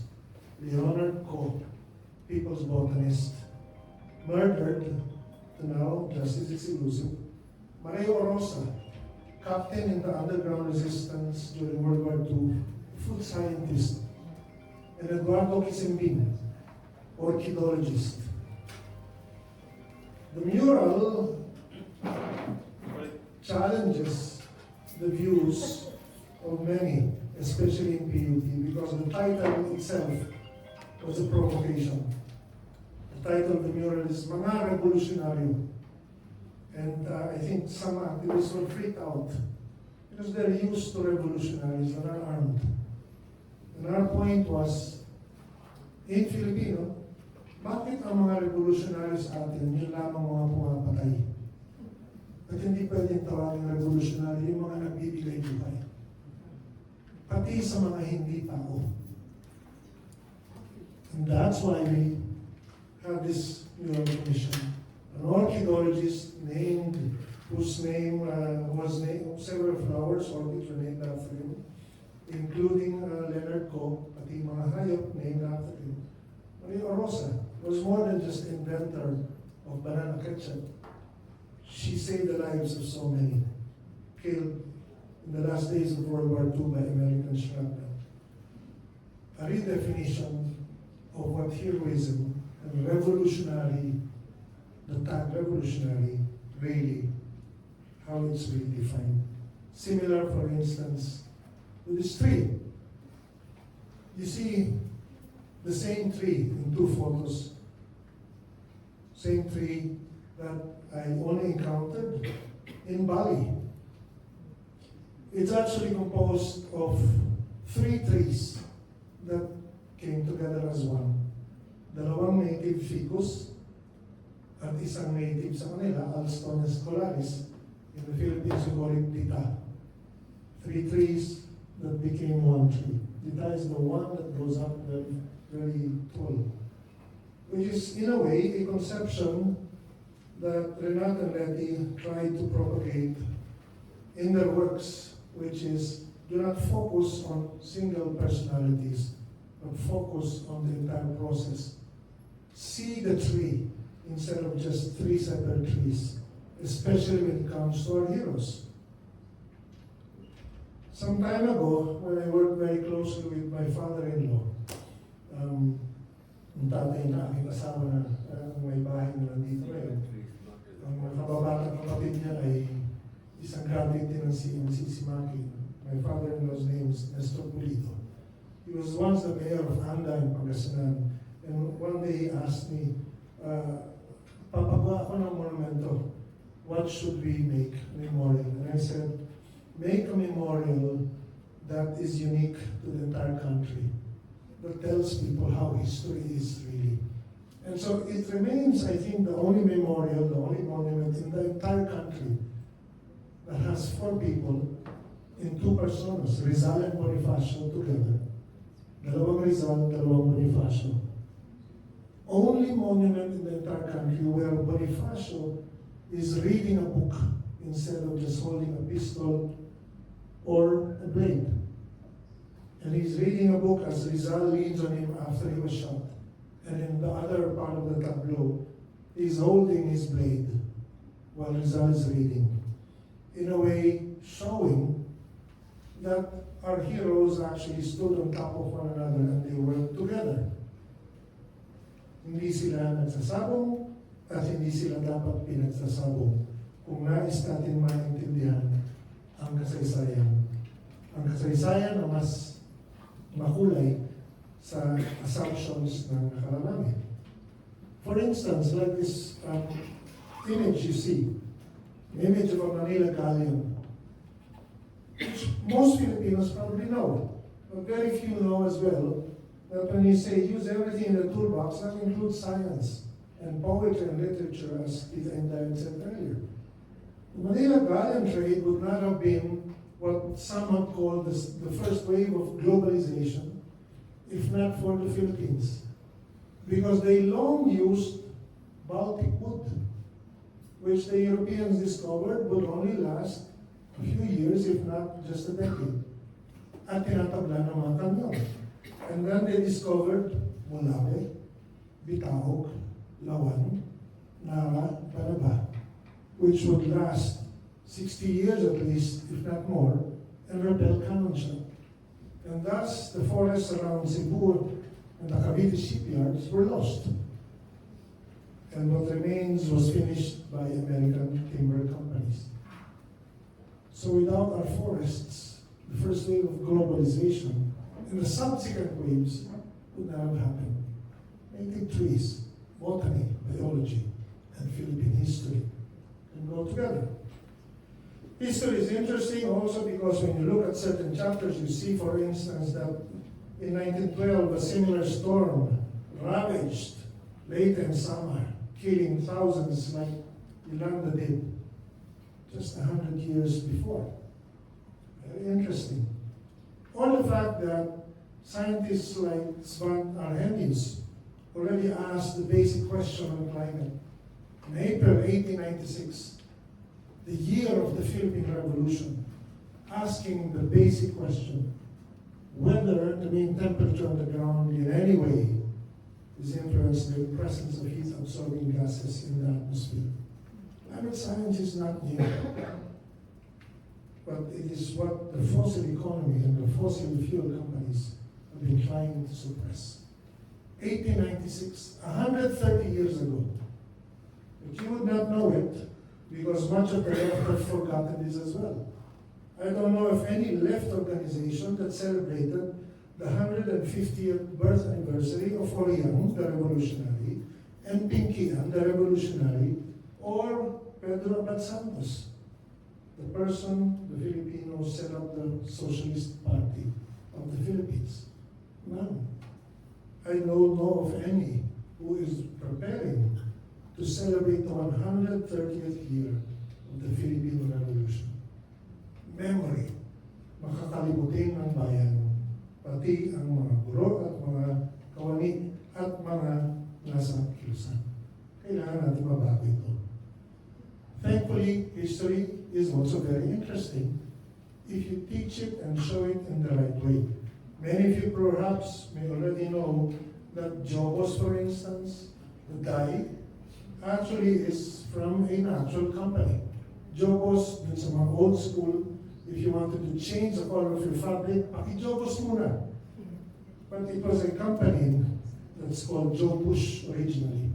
Or the Tanzan was the name of a Japanese soda brand. Wasn't the term for bottle cap. Easy, but also interesting. A little bit more complex is the life of Apolinario de la Cruz and Hermano Puli, of Friar de San Jose. One day in the middle of the 19th century, Puli applied to the Spaniards to become a priest.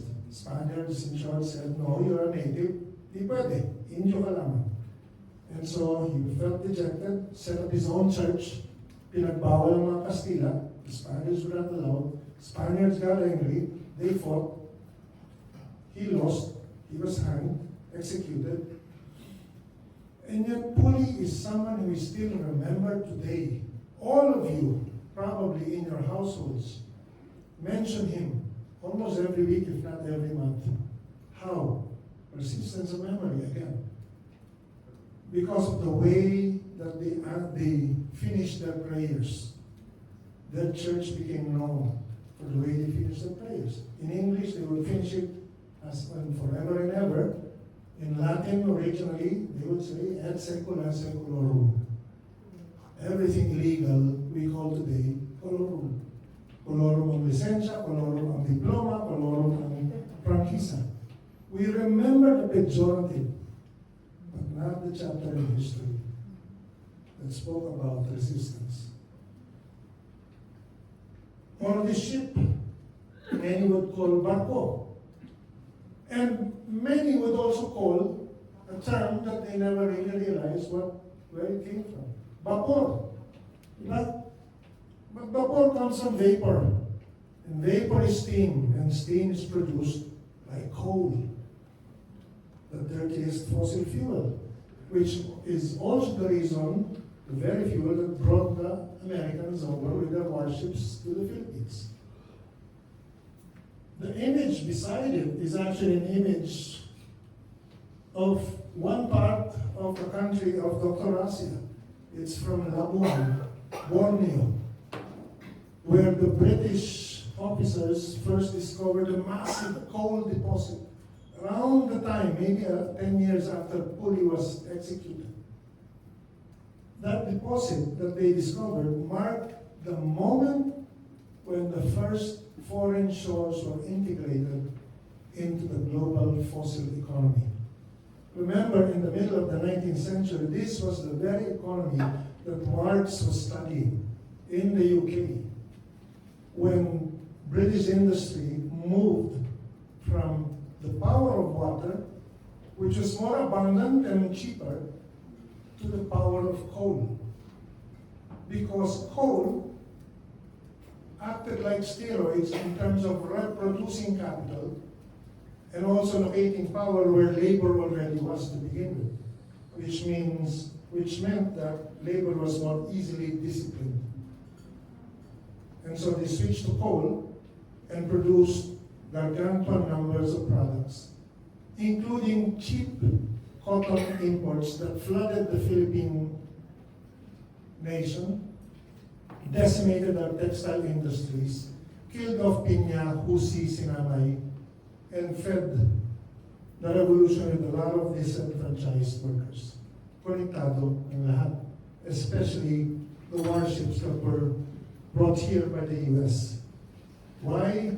Senator Albert Beveridge said it a long time ago, in the language that should be familiar to most, uttered by Trump and Rubio and Excel. The Philippines are ours forever, and just beyond the Philippines are China's illimitable markets. The wood of the Philippines can supply the furniture of the world for a century to come. Cebu's mountain chain are practically mountains of gold.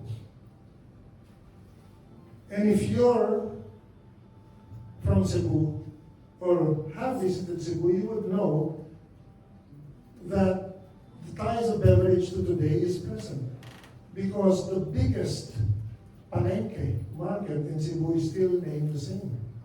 They just call it Bagsakan or Carbon, but it's still called the Carbon Market.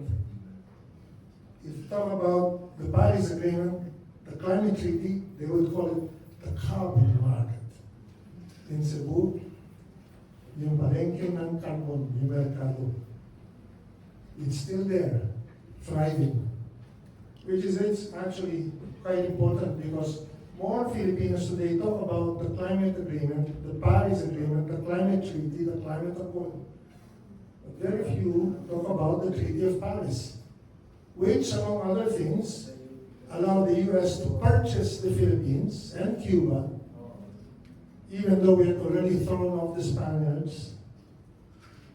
They purchased us, they annexed us forcibly because of certain things.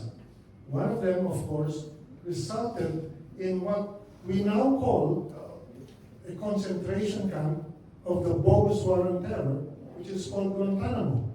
Originally, it was a coaling station of the US. But you would not necessarily learn this if you listen to activists correctly protesting the militarization of the country, including by the missiles of EDCA, but not connecting it to the climate crisis or Philippine history. There's also another, which was once the largest overseas naval base of the United States. It was first a coaling station, Subic. And it is the poverty of memory that we can protest issues today without having any discussion on its historical links in our very own history. We think of the Iran War, oil crisis of the 1970s, Iran-Iraq War and the Second Iraq War, without understanding that in this region, we were actually the first to witness what an armed conflict of imperialism that is tied to fossils really looks like. Because even Vietnam had to endure French colonialism, among which was motivated by the desire of the French to extend the imperial power of their navy, which is why the French Prime Minister said in 1885, Tunisia, Indochina, Saigon, Madagascar, those are ours forever, because our navy needs coal on the ships if we are to sustain our own rule. Even the solutions to climate change have historical roots. Not just in 1979, which Renato Constantino pointed to, including mobility solutions. It would surprise probably many of you to learn that Emilio Reverter del Mas, a Spanish journalist, wrote this book about the insurrection in the Philippines, 1896 and 1897.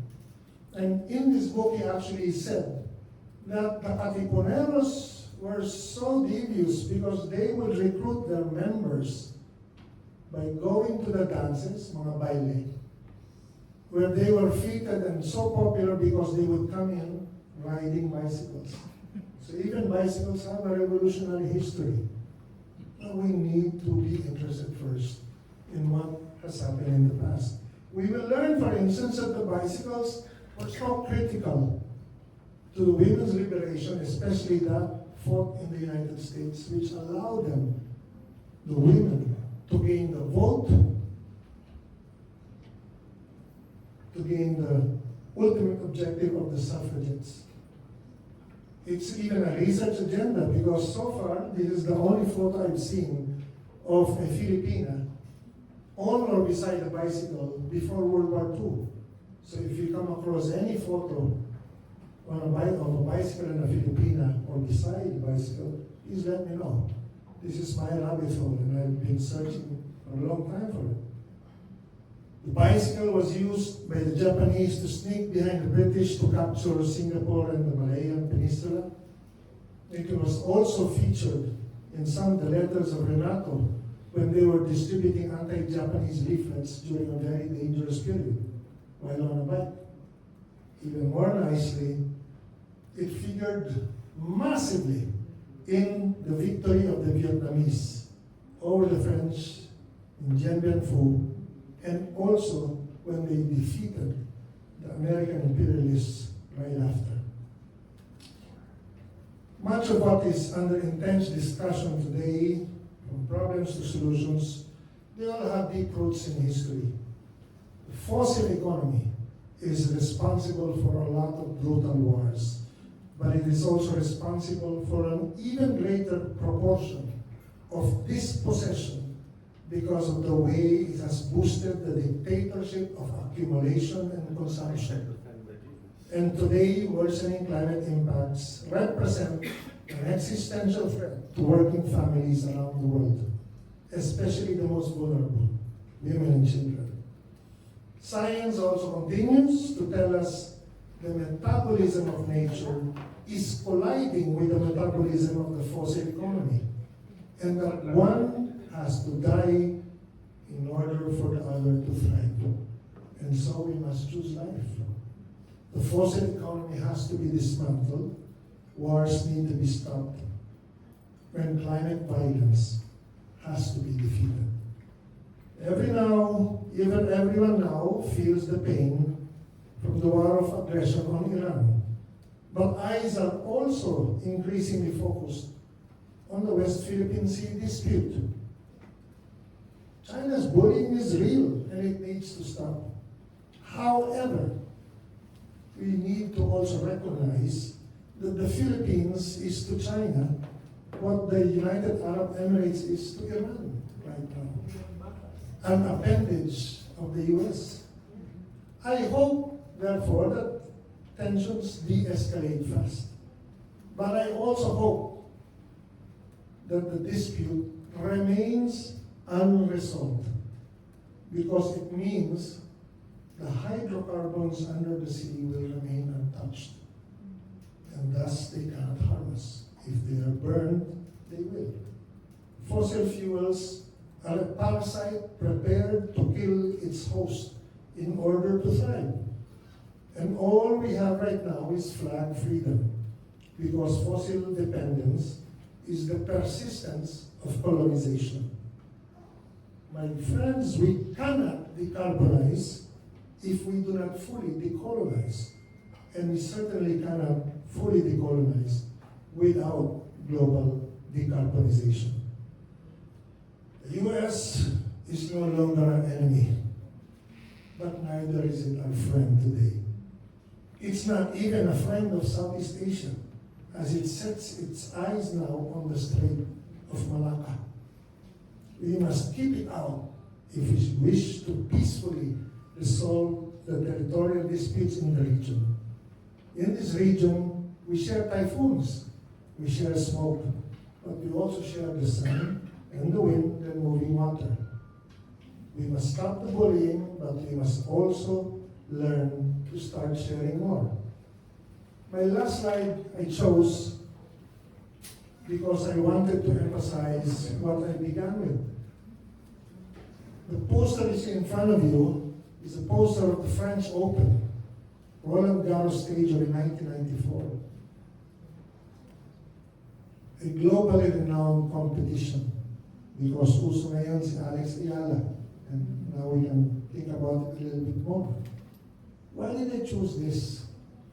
Because narratives matter. And we remember we discussed earlier the concept of a usable past and the way Renato and Letty would push for historical thinking, a usable history, as a means of liberating the self. The poster you see in front of you of a French competition, it does not even have a player. It has no ball, no racket, no net, no court, no audience. And yet you look at it, you can already see the ball thrown up, lifting, and the racket about to smash it to the opponent's side of the court. It allows you to imagine. And it is vivid in front of us that we see only a hand, and yet we imagine the entire competition of tennis. This is the history that Renato and Letty tried to impart, and what they say is better because they allowed us to imagine with their books what was in the past and what is in the present and what it can be in the future in a way that allows us also to locate who we are and where we want to be and who we should be tomorrow. Because narratives matter and no one should tell us what to do except ourselves.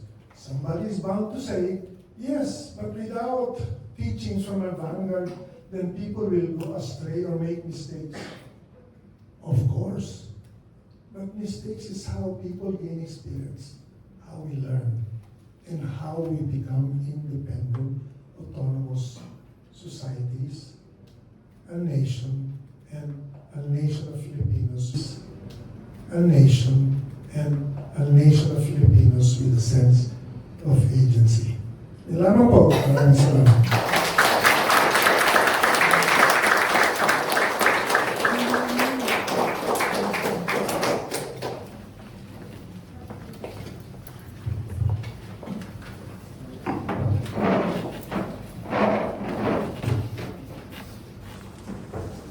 Thank you, Sir Red, for providing insights and for reminding us to see how the heroes of the past have been intertwined and must be read together, not only as independent accounts, but as singularly made up of separate smaller pieces, inseparably interrelated, which includes these revolutionaries which do not merely fought in the armed struggle, but those who also cultivated love. As a man who had used everything in his toolbox, he has gleaned from everyone and everything around him, and distilled these insights into writing. Through his writing, ideas and quoted conversations revealed that Renato Constantino was a man truly ahead of his time. Imparted by Renato Constantino to his fraternity brothers, words for his fellow ones, which remain a guide for each and every one of us. We shall not be saved without wisdom, for knowledge is power, but only wisdom is truth. The information that we have access to right now in the modern age, while it provides us with a lot of power, while it informs most of us, we cannot just, these will not lead us to any kind of liberty, whether in the terms of sovereignty, whether in terms of economic freedom, economic liberty, if it was not tempered by wisdom. We must be guided through our historical insights, through the wisdom from our elders, and we must be guided by the wisdom ingrained in between the lines of the history, in between lines of history.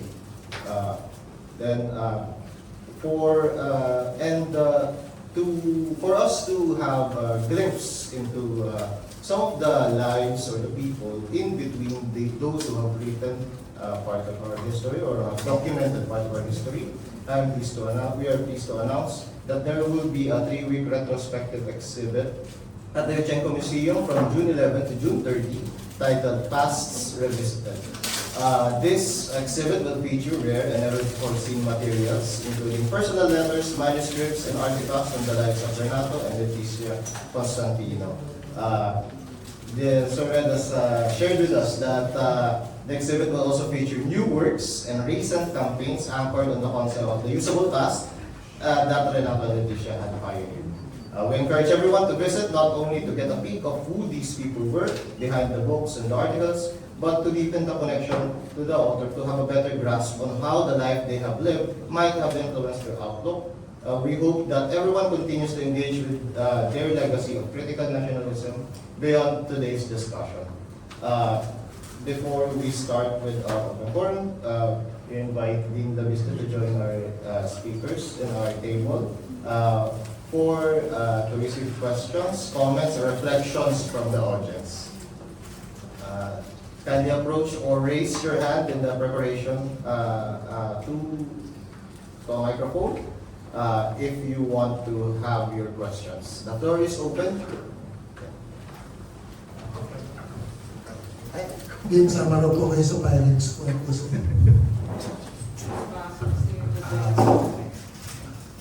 Gandang hapon po, Ifemi Abianother from NHCP and Projects Outside. I just remember one good intersection of Renato Constantino's life as a historian and as a journalist is his interview with Gregoria de Jesus when he was editor of the Philippine Collegian. And there's the pictures in the book I just saw of them interviewing Gregoria de Jesus, the First Lady of the Harimay Catalogan and Widow of Andres Bonifacio. But the family has a picture. The copy of the picture is now displayed in the very same room where the interview was held at the Bahay ng Bautista in Manila. So my question is, have we ever encountered a transcript or the article published in the Collegian which contains what Gregoria de Jesus said in that interview? Because even the family doesn't have a copy and have been searching far and wide for a copy of what their lola may have mentioned in that interview. Maraming salamat po.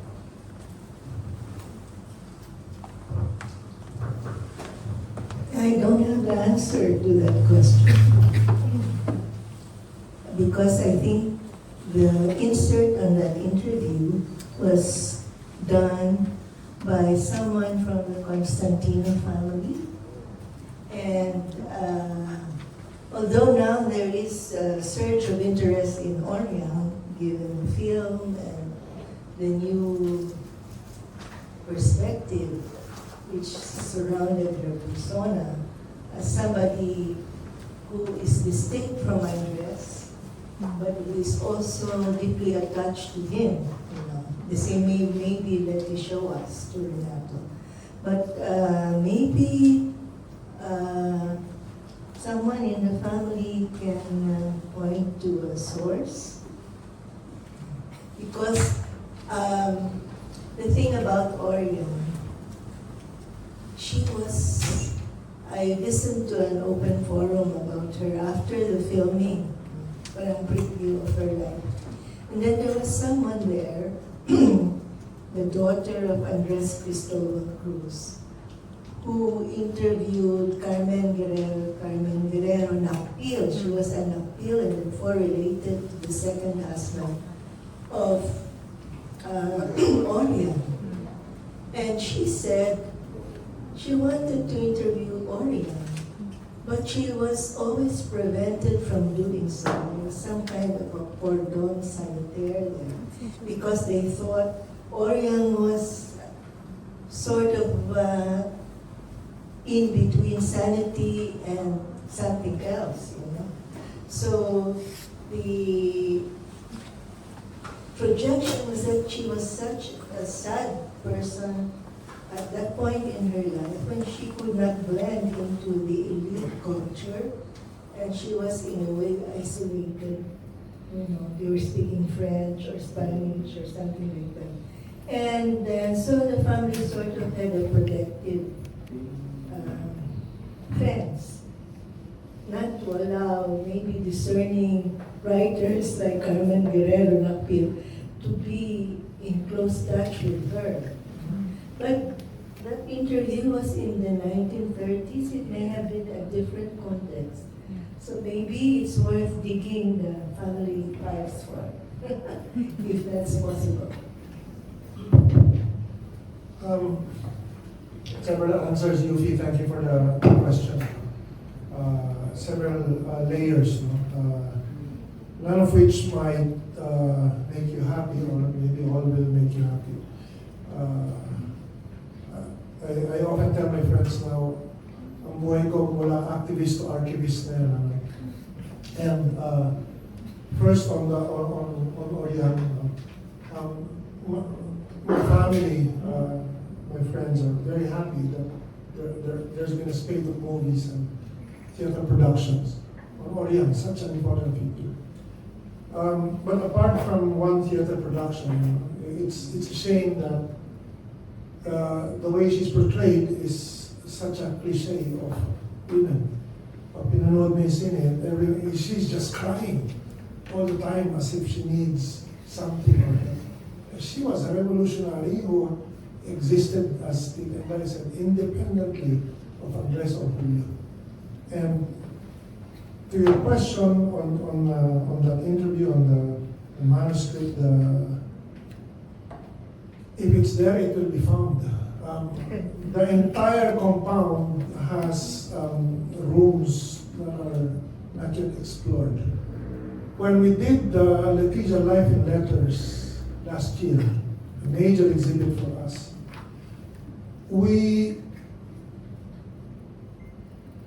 opened probably 5% or 10% of boxes that are yet to be fully explored. And you know, if you have that much volume, you have to be very careful in just opening everything and jumbling everything, especially because it involves crumbling papers. But I'm quite confident that if it's there, it will be found. Not because of Renato, but because of Leticia. She was a relentless chronicler. So when we did the exhibit of her, and we will do, we're already underway with a lot of digging for the Yuchengki Museum that our friends from Alpha and Beta mentioned earlier. You know, two big boxes alone, from the 1940s and 1950s. Love letters lang ni Renato at Leticia lang. Okay? She kept all of them, many of them inside the same envelopes, handwritten with stamps. There are other boxes which contain receipts, accounts, what she bought as gifts every week for 50 or 60 years. And then there are the manuscripts, the drafts. Renato rarely wrote anything that did not pass Leticia. Not because Leticia asked for it, but because Renato wanted it and preferred it. And it actually made Leticia, just go mad sometimes in frustration, which she also wrote in her many, many diaries. Because once Renato knew that a draft that he did was already written and edited by Leticia, wala na siyang pakialam, okay na yun. Fact-checked, doesn't matter. Leticia has seen it, has corrected it. And if you ever work with Leticia, maybe Camila po yung Tita Inday or Darren, but when we drafted things and we sent it to her to check, it would go back almost like it was written in red. Kasi, I've never felt so embarrassed. I thought I was good in writing and speaking in English especially. Hindi papasa kay Leticia. So, marami pong mahanap dyan. Intact files of the collegian, many, many other letters.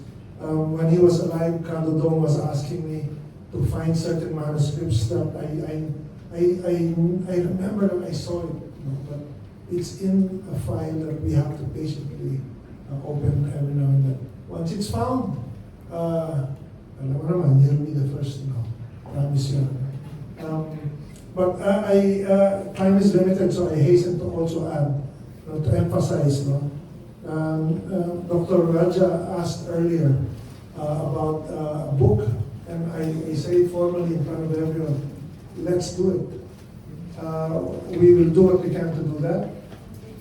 Second, I think before we started I already told Dean Laviste the same. If she thinks that the college would benefit from a reprint of that account of the press in 1983 or 1982, then we will do so happily with the College of Media and Communication, as long as the Dean can write the new introduction and help us choose all other things can be there. And let me put Karen on the spot as well. That we're already considering you might want to take it on an updating of the nationalist alternative. Whose anniversary is 2.5 years. Yan po. Right, can I just yes, also to Ren. I think what is clear for me now, having done all these readings before I came here, that Renato was arguably the earliest in addressing the problems of how a native was interpreted by the colonialists. Just like Constantino wrote The Myth of the Lady Native. But if you look at it, it was actually Disraeli, then the Prime Minister of Britain, announcing in Parliament at a time when they were having this Bangkok Treaty, 1874. Warren Hastings represented the British. What Disraeli was defending, saying that we have cannibals eating each other. This is the white man's burden, which became subsequently the story the Americans told for the purchase of Philippines, Cuba, and a number of other places. I'm saying this because Renato spoke about this in quite a number of work that I read. Among them includes Dissent, Counter Consciousness, and then of course the Miseducation Filipino, the first issue of JCA, and a number of others. So, and he came out with it in 1970, as opposed to Edward Syme, the most famous on this, 1978, and then Orientalism is the book. Then we have Cyrus Latas in 1977. But what I'm still researching on is what he told in 1986. He said he can be a great capitalist studying Marx. He said in his speech he can be a great capitalist studying Marx.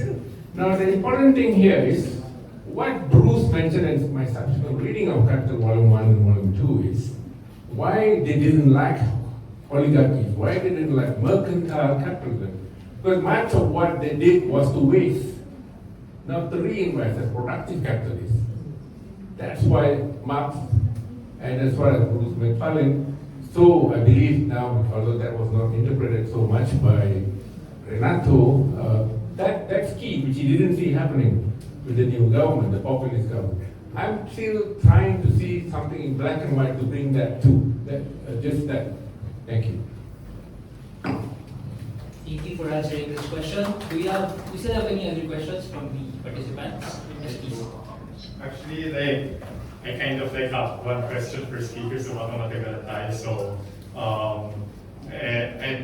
I'm sorry I kind of didn't put your names. I just put first speaker, second speaker. So, for the first speaker, I want to ask, how do you balance grounding in theory in journalism history with, against the accusation of being agenda driven? Because I studied literature, so I know being grounded in theory, but then you're dealing with real people, so I think that kind of affects things. And second speaker naman is I was really intrigued by what you talked about of ecofeminism, because I like eco-criticism and feminist literary theory. So I'm thinking of what's your advice for people what's your advice for people like me who want to write literary works that have eco-criticism and feminism in them, because I like movies that deal with nature problems, like Nausicaa of the Valley of Tubin by Hayao Miyazaki, and it also has a feminist aspect because it has a female protagonist. So I'm thinking of how do how do we mix those two together, especially when we have, especially when we have to, especially feminism on the other hand, because me, I'm kind of struggling, like there's a meme of people, there's a meme of, there's like a joke where like men can't write women properly and I want to transcend that. So I'm thinking, how do you like become a good eco-feminist in poetics especially? So for the third speaker, I want to ask kind of like, this might be my most controversial question, but then like, what do you think like Renato Constantino thought of like actions like the post World War II zeitgeist of like for example like the United States became more powerful and arguably they were the ones supporting fascists this time because America supported people like Pinochet in Chile and Stroessner in Paraguay and of course Marcos in Philippines. And I'm thinking like, did you think Constantino like regretted the fact that like a sort of like evil got replaced by evil in a sense, parang ganun? And for the fourth speaker, I was going to say like to express that like my father's actually part of Alpha Phi Beta fraternity din, but then I'm the only one here kasi ako yung nerd sa India. But then I want to ask, how do you implement economic nationalism? Because one time I had like a project in school where like I talked about like, oh, my plans for agriculture include giving speedboats to fishermen that are Philippine made. Kasi like it's easier than big boats that like harm the environment. And like there should be irrigation and tractors everywhere in the Philippines. Do you think that's like a good policy or parang like it's like suntok sa langit lang yun? And for the fifth speaker, one last na talaga is like it's like how do we overcome like poverty of memory how do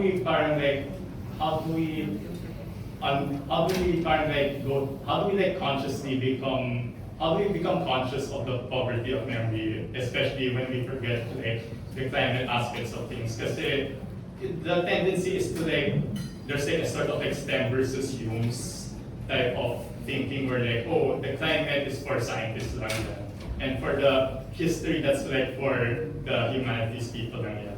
So like how do you like unite those two in overcoming the poverty of memory? So yun lang, sorry sa medyo mabigat na sinasabi ko. So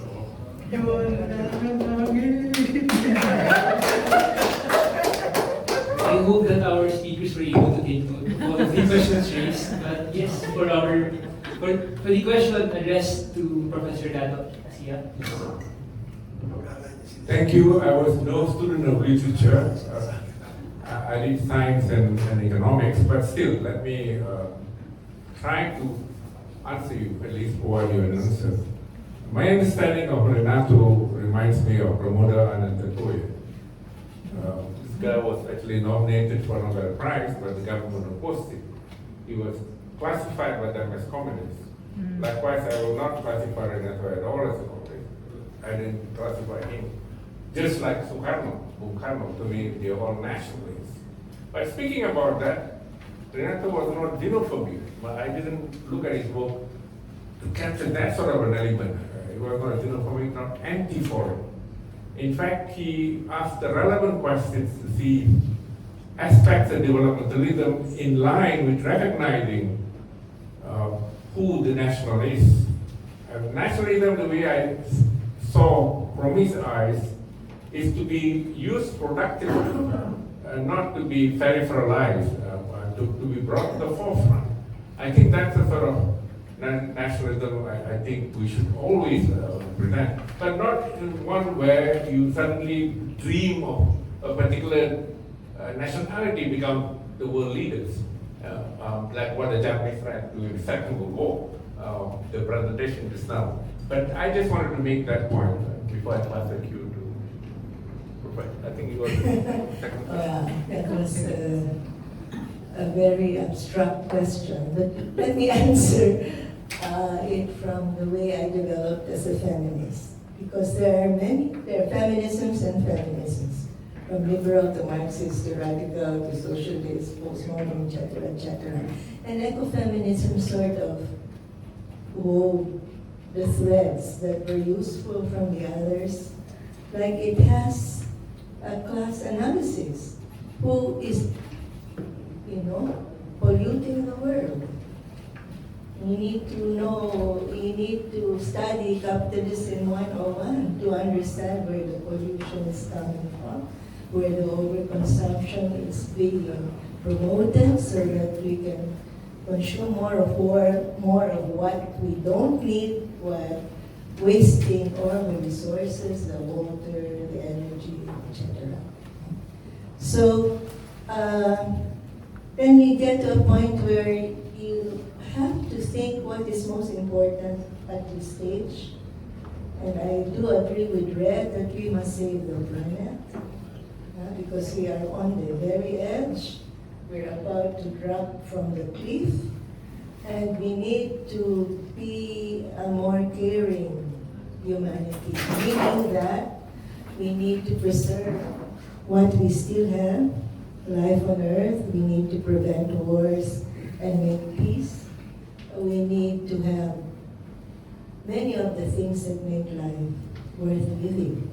So the ecofeminists would say, well, I value life more than all other values, and I would do everything to preserve life.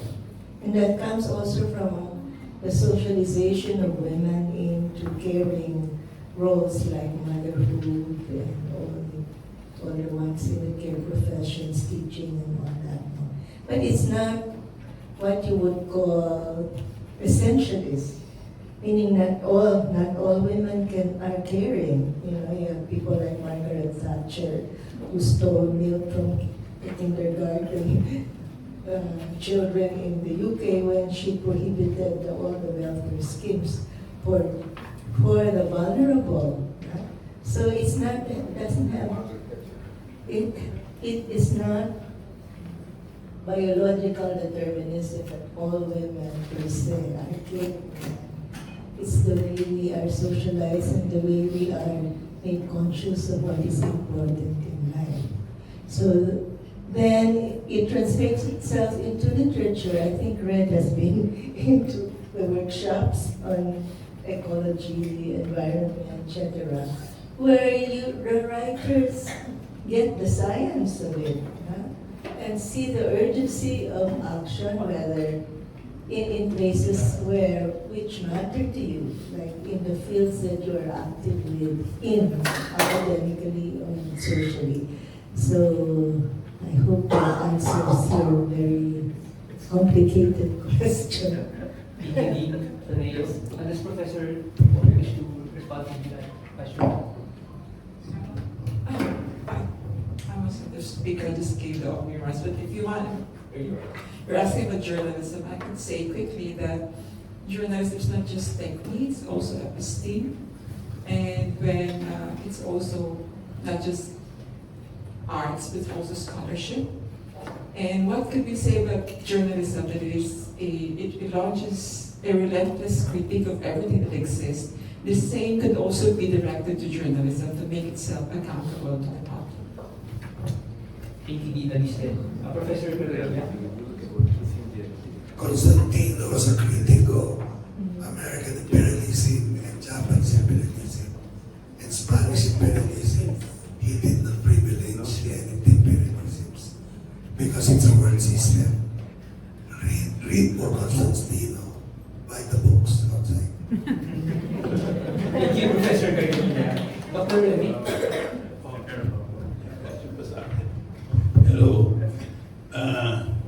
First, Red mentioned the nationalist alternative. Just I need to some updating that maybe this guy on my right can lead the group.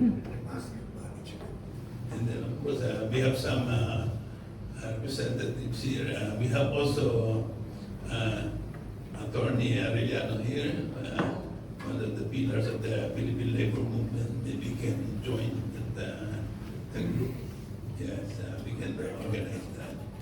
Now on the, I think there was a question about agriculture. Giving, how do you, here, we're talking here of economic nationalism in the way Katato does it. It's a way of, it's a prism.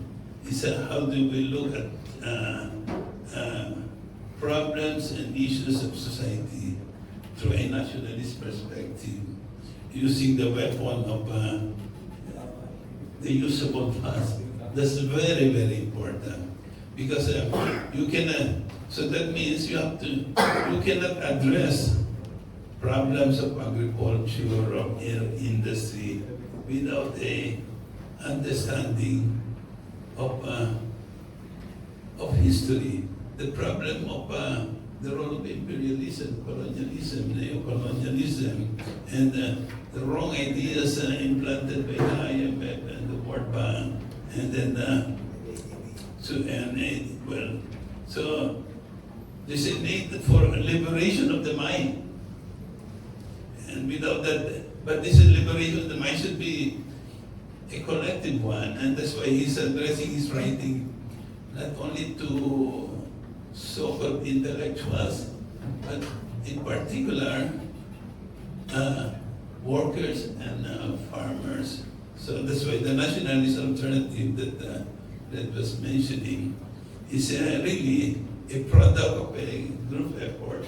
He invited I remember where some labor people, some farmers, a series of discussion, and so it's a collective effort, and so, but you are always aided by what we are saying as the usable past.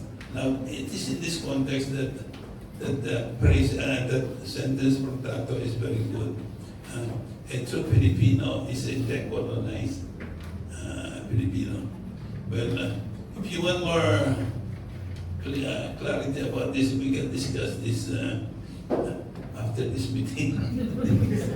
Thank you. Finally, Sir Renato. Very quickly, on the poverty of memory. Several layers. First of all, I hope you'll recall the poster of the French Open that we showed. Because it always made Leticia and Renato frown. Not scowl, but frown. Whenever they were told by family or friends that their books were required reading textbooks in high school, not just college, they would frown.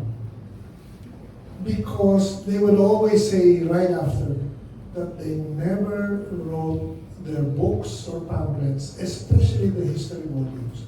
They never wrote them for the academe. That was the purpose. If it was useful, great, but they meant it to be read by the public precisely for the public to understand and be aware of their place as makers, potential makers of history.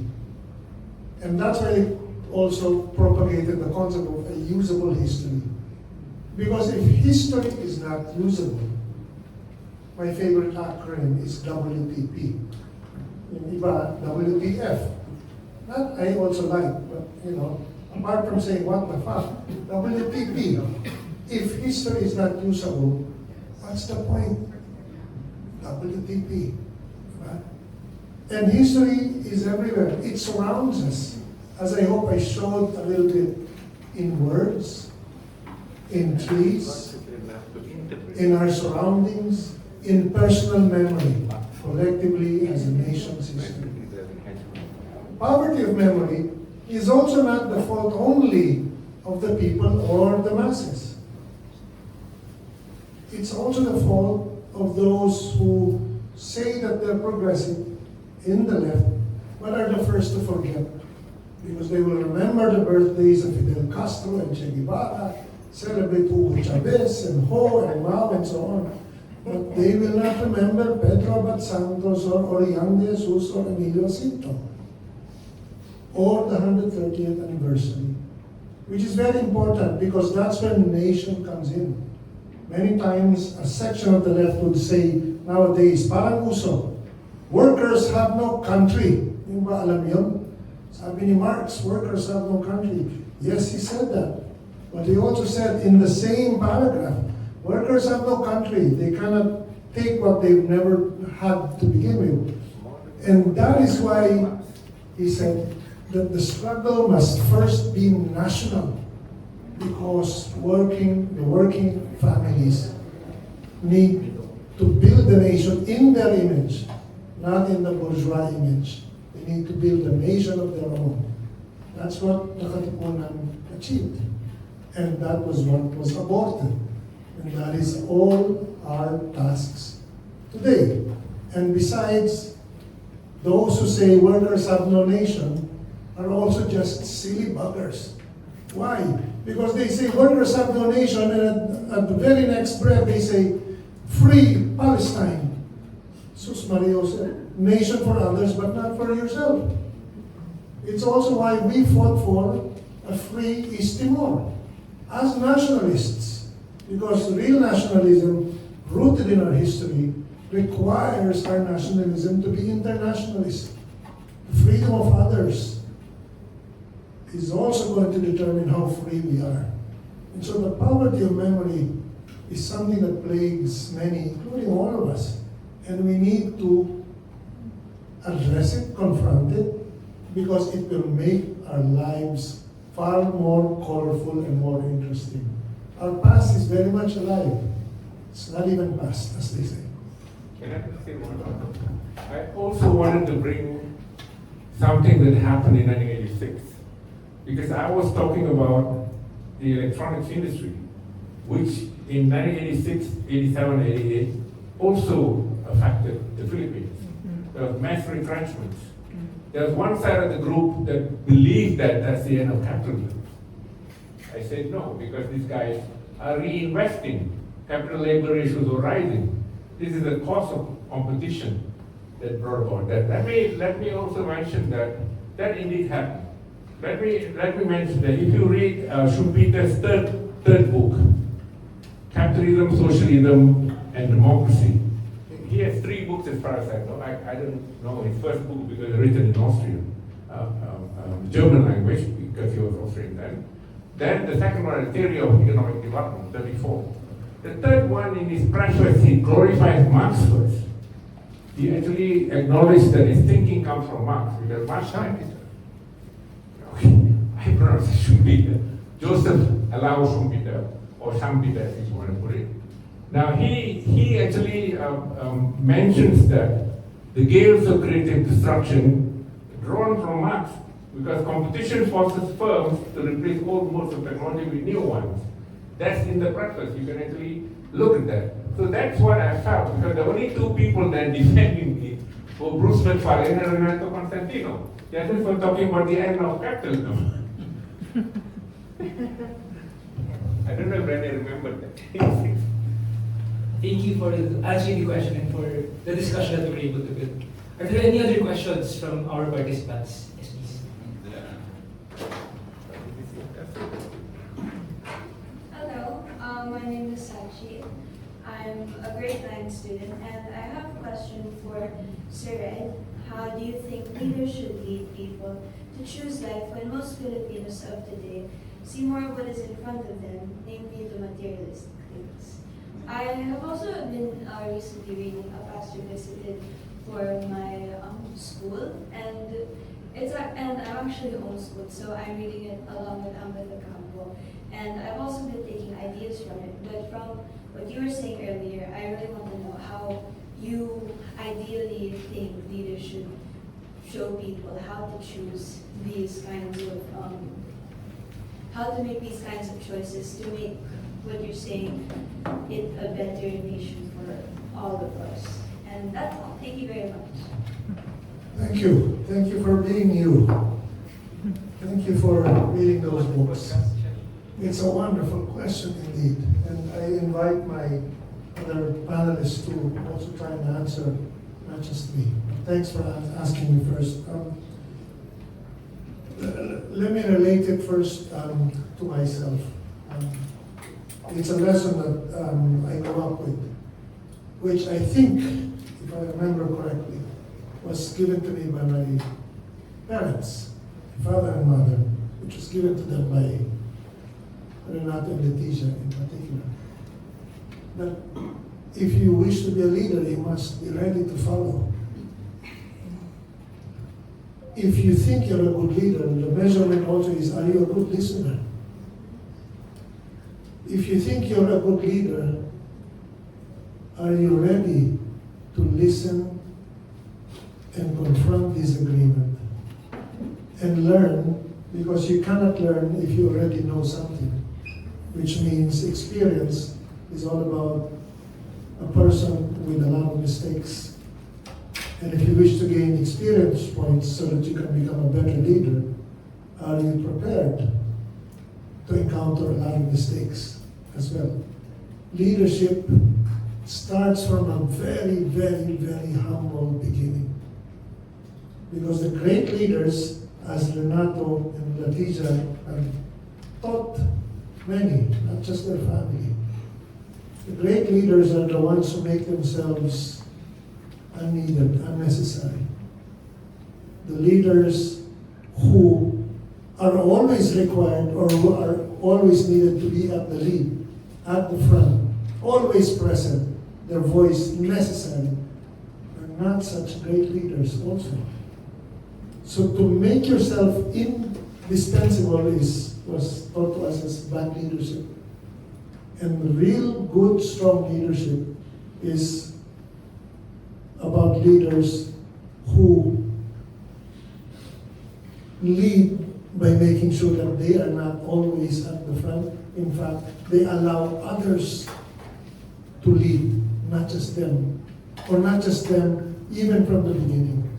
So it's complex, and your question is actually, to me, a very good sign, a very good basis of a leadership question that you're already grappling with, and I hope you pursue it. Okay? The other side is what I related to earlier when I showed the monument about Rizal and Bonifacio together, because they needed one another. And history shows that it's one big flow. The way we've been taught our heroes is horrible. Laging mas matapang, mas maganda, mas mabait, mas matalino, mas magaling. Laging mas. Our heroes are always better, smarter, sharper, more strategic, more visionary, prophet-like. When in fact our heroes were just like us. May kaba sa dibdib, may kabog, may landi, may kembot, marunong sumablay, marunong umibig, marunong matakot. Pero nung tinawag ng bayan, kahit may kaunting kaba o baka malaking kaba sa dibdib, sinagot nila. When their people called for them, and the times needed them, they answered, even if there was anxiety in their chest. Our heroes are like us. They're not super women or super men. And that is also what connects with the poverty of memory, because the past allows all of us who learn from the past to become good leaders, which means at some point you're no longer a leader because many are already leading as well, which is a good sign you've done well, because you're not the only one on whom everyone depends on. They depend on themselves. The sense of agency is strong in everyone else. If that happens, you've done really well. That's what good leadership, I think, is. So keep reading, and I hope you remain interested in the past. It's very liberating, it's very entertaining, and it gives a lot of clues to all our problems now. So for instance, yung kanina binanggit ko, West Philippine Sea dispute. I always hear somebody, perennially, always there's someone who would say, I am ready to give my life and limb to protect our islands. Islands that they haven't seen or tasted or smelled or touched. And yet they're prepared to just let the native trees in their backyard get chopped down, and esteros polluted and destroyed, and mountains excavated, and sand shipped off to other countries. That's also part of our sovereignty. Are we only brave because of things we don't really see? We need to be brave here and now. So, many facets. One is asking those kind of questions. Thank you for that very lucid answer, Sir Renato. The other response. Maybe I just add one point. I've been thinking about collective leadership. I fully absorb and agree to the points that Red mentioned just now. But apart from the fact that I've actually been on factory floors, including on salmon farming, for example, in Piedmont.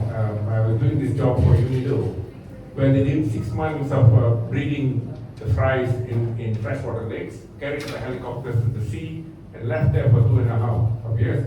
And then to the extent where they're commuting, telemonitoring, the customers that go to the supermarket, they can actually see what's happening. And that was actually protested by workers. What I'm saying here is with the entry of AI, we are expecting something of the point that I mentioned earlier, that we don't want to have a division of labor where workers just do the execution and management is the thinking, consumption. Now, in order to have that, there needs to be collective leadership too. Because everybody is thinking, everybody is creating new knowledge and so on. I've been thinking about that, which I think increasingly we need to address if we want to see a clusterless society.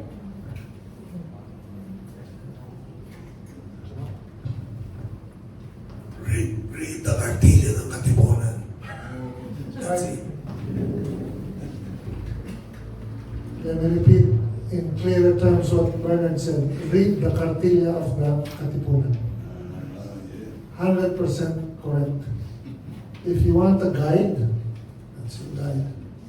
And don't just read it, find ways to improve it. Because that wasn't meant to be a static document. It has to reflect our values today. Your values need to be assembled. Especially, not just because of your age, but your values as a young woman. The standards today are very high compared to ours, which is already probably high compared to Karenes. So yours, don't let it go lower. Yours is the floor. What was acceptable during my generation is unacceptable today, and that is good, especially because of young women's leadership that refuse to accept the stupidities and brutalities and misogyny before. So those things as part of the input to the Cartilla. Cartilla, I don't think can go better than what Bernard suggested. Thank you. We now have time for one last question from the audience. Hi, I'm Renato. My question is, as we're visiting Renato Constantino, is mainly about his leadership. No? So my question is simply, when did foreigners start reading Constantino? At what period in time? And secondly, how did that happen? I'm not sure if it's an input from the mentees or the foundation itself, of how what was it because he was writing elsewhere, no? Publication elsewhere, or were his publications being distributed abroad at the same time? Characteristic of Tato is yung tinatawag na critical thinking. So, editor pa rin siya ng collegian, kini-question niya na yung ginagawa na Commonwealth President, what US is doing. And so ito yung example of leadership talaga. But it should start really this sa utak eh. So, because yung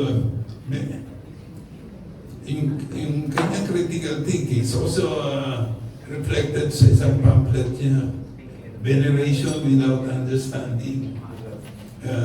sometimes we have a list of heroes and heroines, and then without understanding how they became heroes and how they confronted real problems of society in their time. And I think that's where we can measure true leadership. When you're able to analyze the situation, and you have tried to help transform a bad situation into a better situation, or what activists in the labor movement were saying, how do you transform the working class from a class in itself to a class for itself? Because you cannot become a class for itself without understanding the labor issues, problems, their suffering, and so on, and without analyzing what are the root causes and then what are the not only individual but collective solutions. And that's why you have the societal approach. So, and here comes the usable paths. What happened to not only in our country but also in other. So now all of a sudden I am reminded of Pedro Abad Santos because Red keeps referring to him. You know, Pedro Abad Santos is the brother of Jose Abad Santos, the Chief Justice, who was executed during with the Japanese during World War II. But you see, he was so popular among the peasants in Central Luzon that whenever they have problems with certain big landlords in Central Luzon, because in Central Luzon at the time were composed mainly of hacienda, they would go to him. And then I was shocked when I heard the story that his advice, but one time they went to him and he said, "Sunugin nyo." I said, wow, tapa pala no. But probably it's maybe it's a colorful expression. But what he was really saying is, you bring this problem, but you have to go out in the field and then confront the landlord, and this would happen in the history of Central Luzon. So many big fights, and that's why when martial law was declared in 1972, pinupok ni Marcos ang Central Luzon ng land reform. Nakalimutan naman yan the rest of the country. Doon na mulaklak yung new tipos armies, the rest of the country. Anyway, very, very useful talaga yung magkaroon ka ng a prism na kung tawagin is usable paths.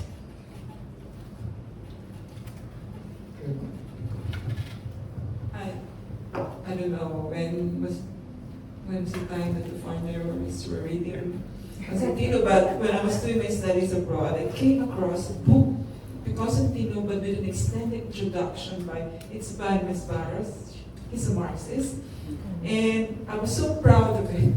I found that book and I brought it to my class, and we were reading Marx, volume 1, 2, and 3, and discussed it before my class. I think it was written in the 70s, if I'm not mistaken.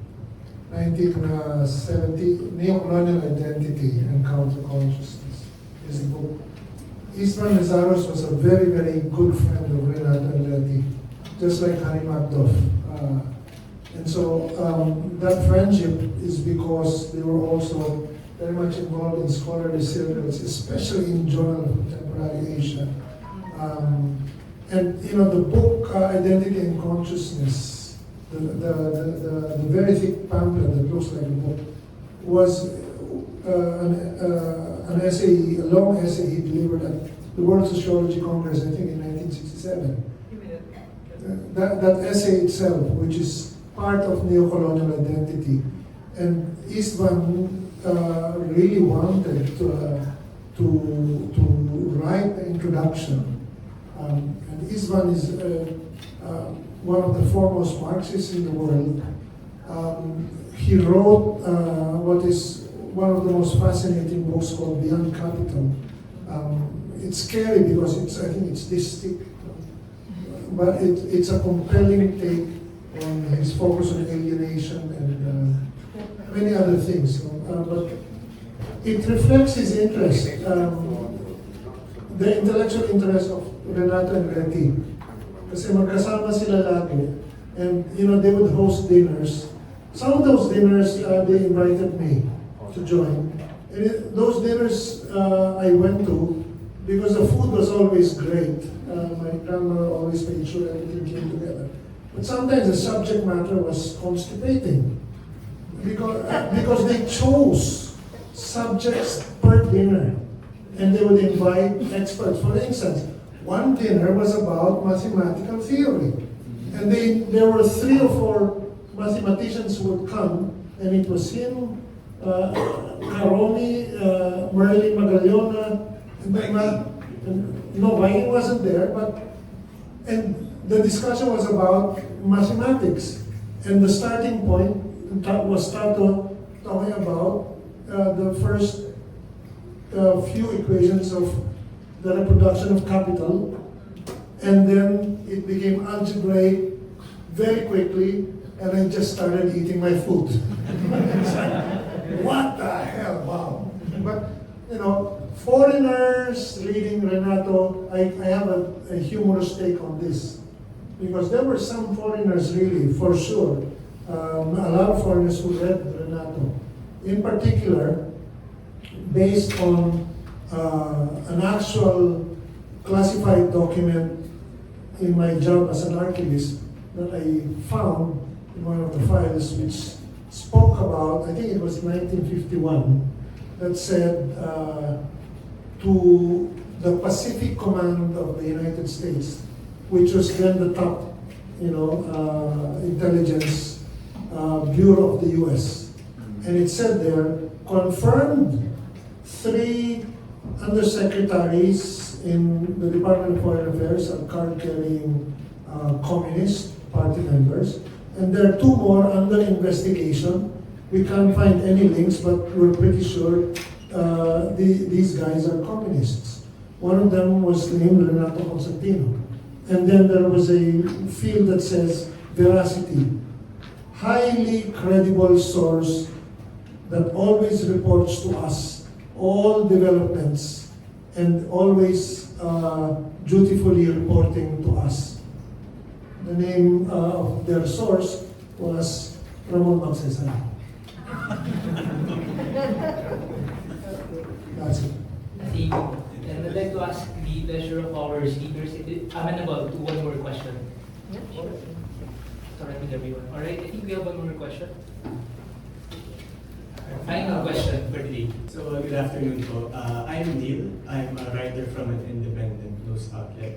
So, for my question po, it might seem anticlimactic as this is the last question of this forum, but what did Renato Constantino think about the UP Diliman commune? Since I feel that question is appropriate as to our venue right now. And how does the factors that led up to the commune still affect us today? How does it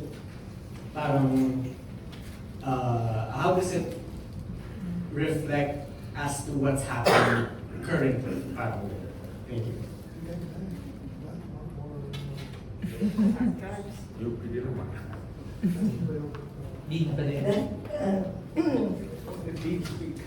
Well, we were in Diliman during the commune, but Renato, we were not, I wasn't his mentee yet, so I wasn't privy to what he really thought about the Diliman commune. And when we were writing his biography, I didn't encounter any columns or anything written about the Diliman commune. But maybe Red would have some information, or Judy, because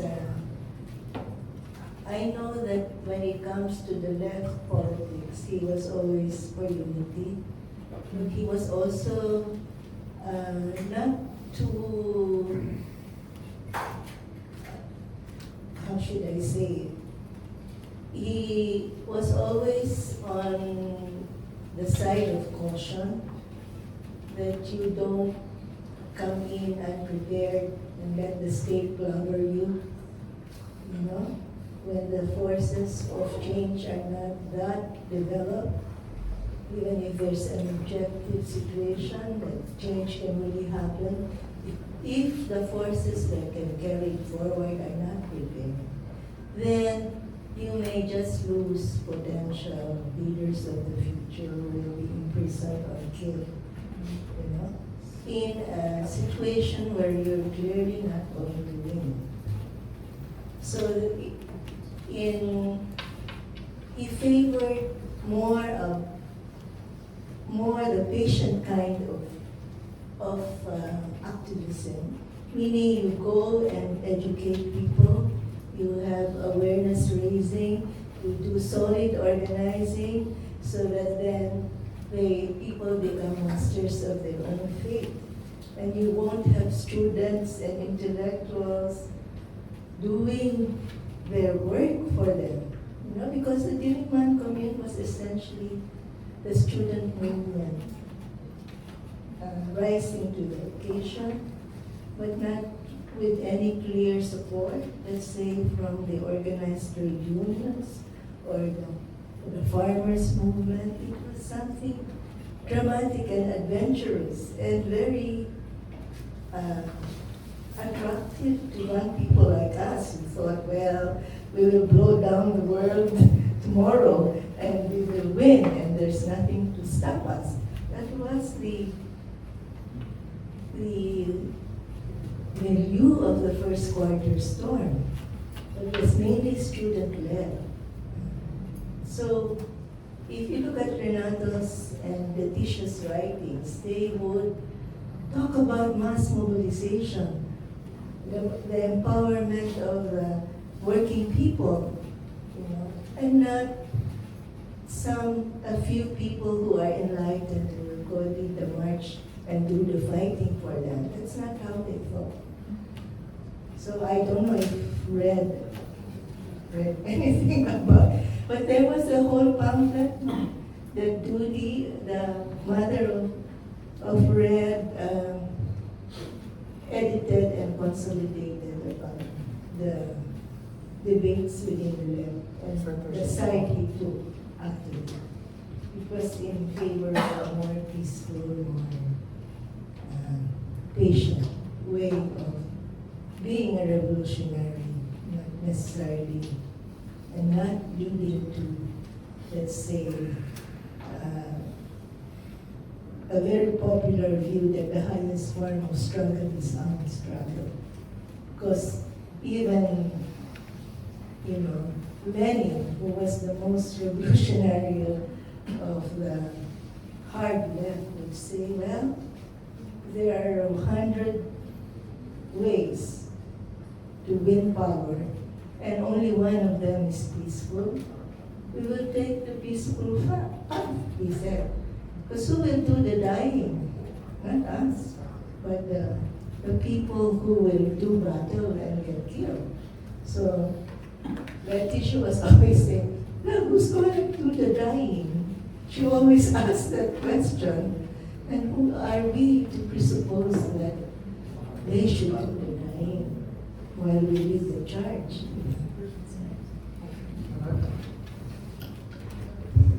I saw at least one column. There must be more. So he did write about the Diliman Commune. I guess might be the last answer to today's event. Again, several layers. Renato and Leti always encouraged dissident behavior, dissident thinking, especially historical thinking, which was also evident from the Diliman Commune, something that we are all students of today, studying the generation of Sinatita and Tai. because a large part of what we are today can be traced there as well. But troublemaking is never enough. And so the book that Tita Inday was referring to is outside. It's in a bright blue cover. Fetters on Tomorrow. A large part of the debates on the left is there. One of the things that I remember there was a column he wrote that referred to workplace activism, which is, it doesn't say it this way, but it's actually one of the stronger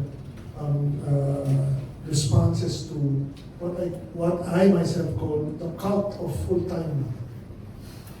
That the only revolutionary are those who go full-time.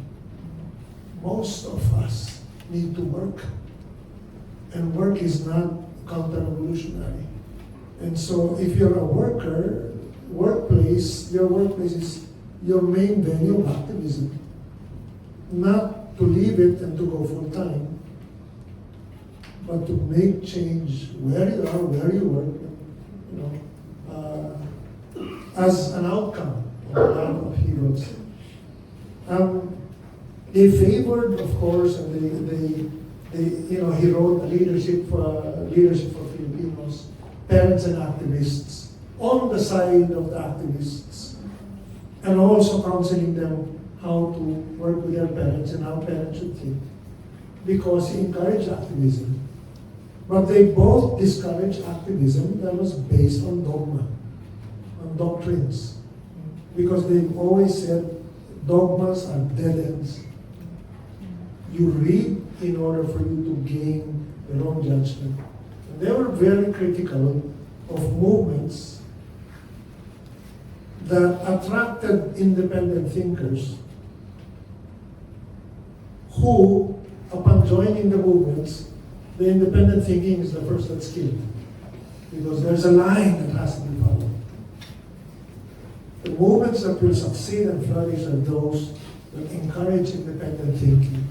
The heretics are encouraged, however troublemaking they are, because we all have to think independently. No one can tell us in the end what we need to do.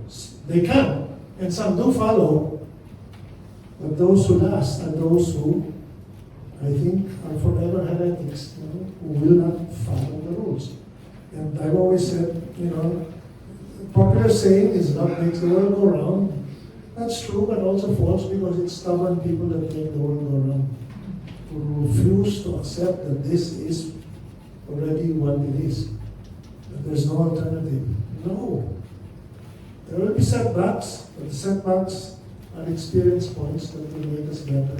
There will be tragedies, there will be triumphs. Our job is to synthesize and learn from them and do better. Every generation creates their own poetry. What is yours? Write it, live it, but also think it will be your turn soon.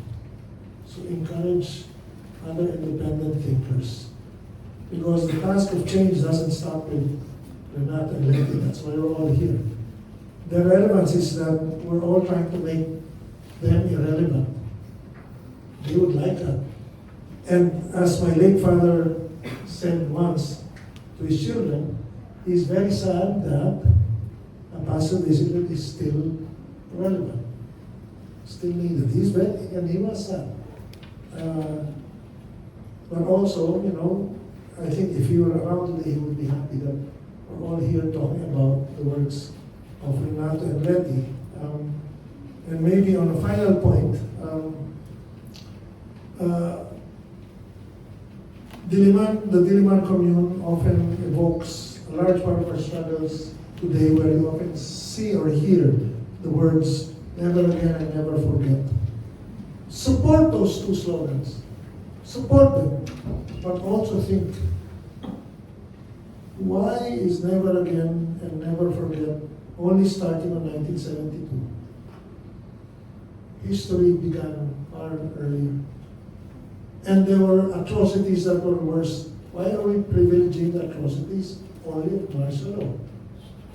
Do we not learn how the oligarchy became such during martial law, perpetrating the brutalities propped up by the US by learning what came before them and how the monstrosities that we're dealing with today is because of our past, but also learning that we had a lot of things that went forward, as Karen said earlier, in economics, in culture, and many other things. So the past can also be a means to give us hope, but hope that is active. You know, I don't believe in optimism and pessimism, and I guess that can be the final word. Don't be an optimist, don't be a pessimist. The pessimist will lean back, hold his beer, because he believes, she believes, that everything is doomed anyway. Fuck this, let's have a beer. An optimist will lean back on his chair, hold his beer, and say, everything is going to go well anyway. Let's just drink. Both will not do anything. Hope, active hope, or in the words of another friend of mine, hope means never surrender. The task is never finished. I guess that's a good way to end. And with those words, we formally close.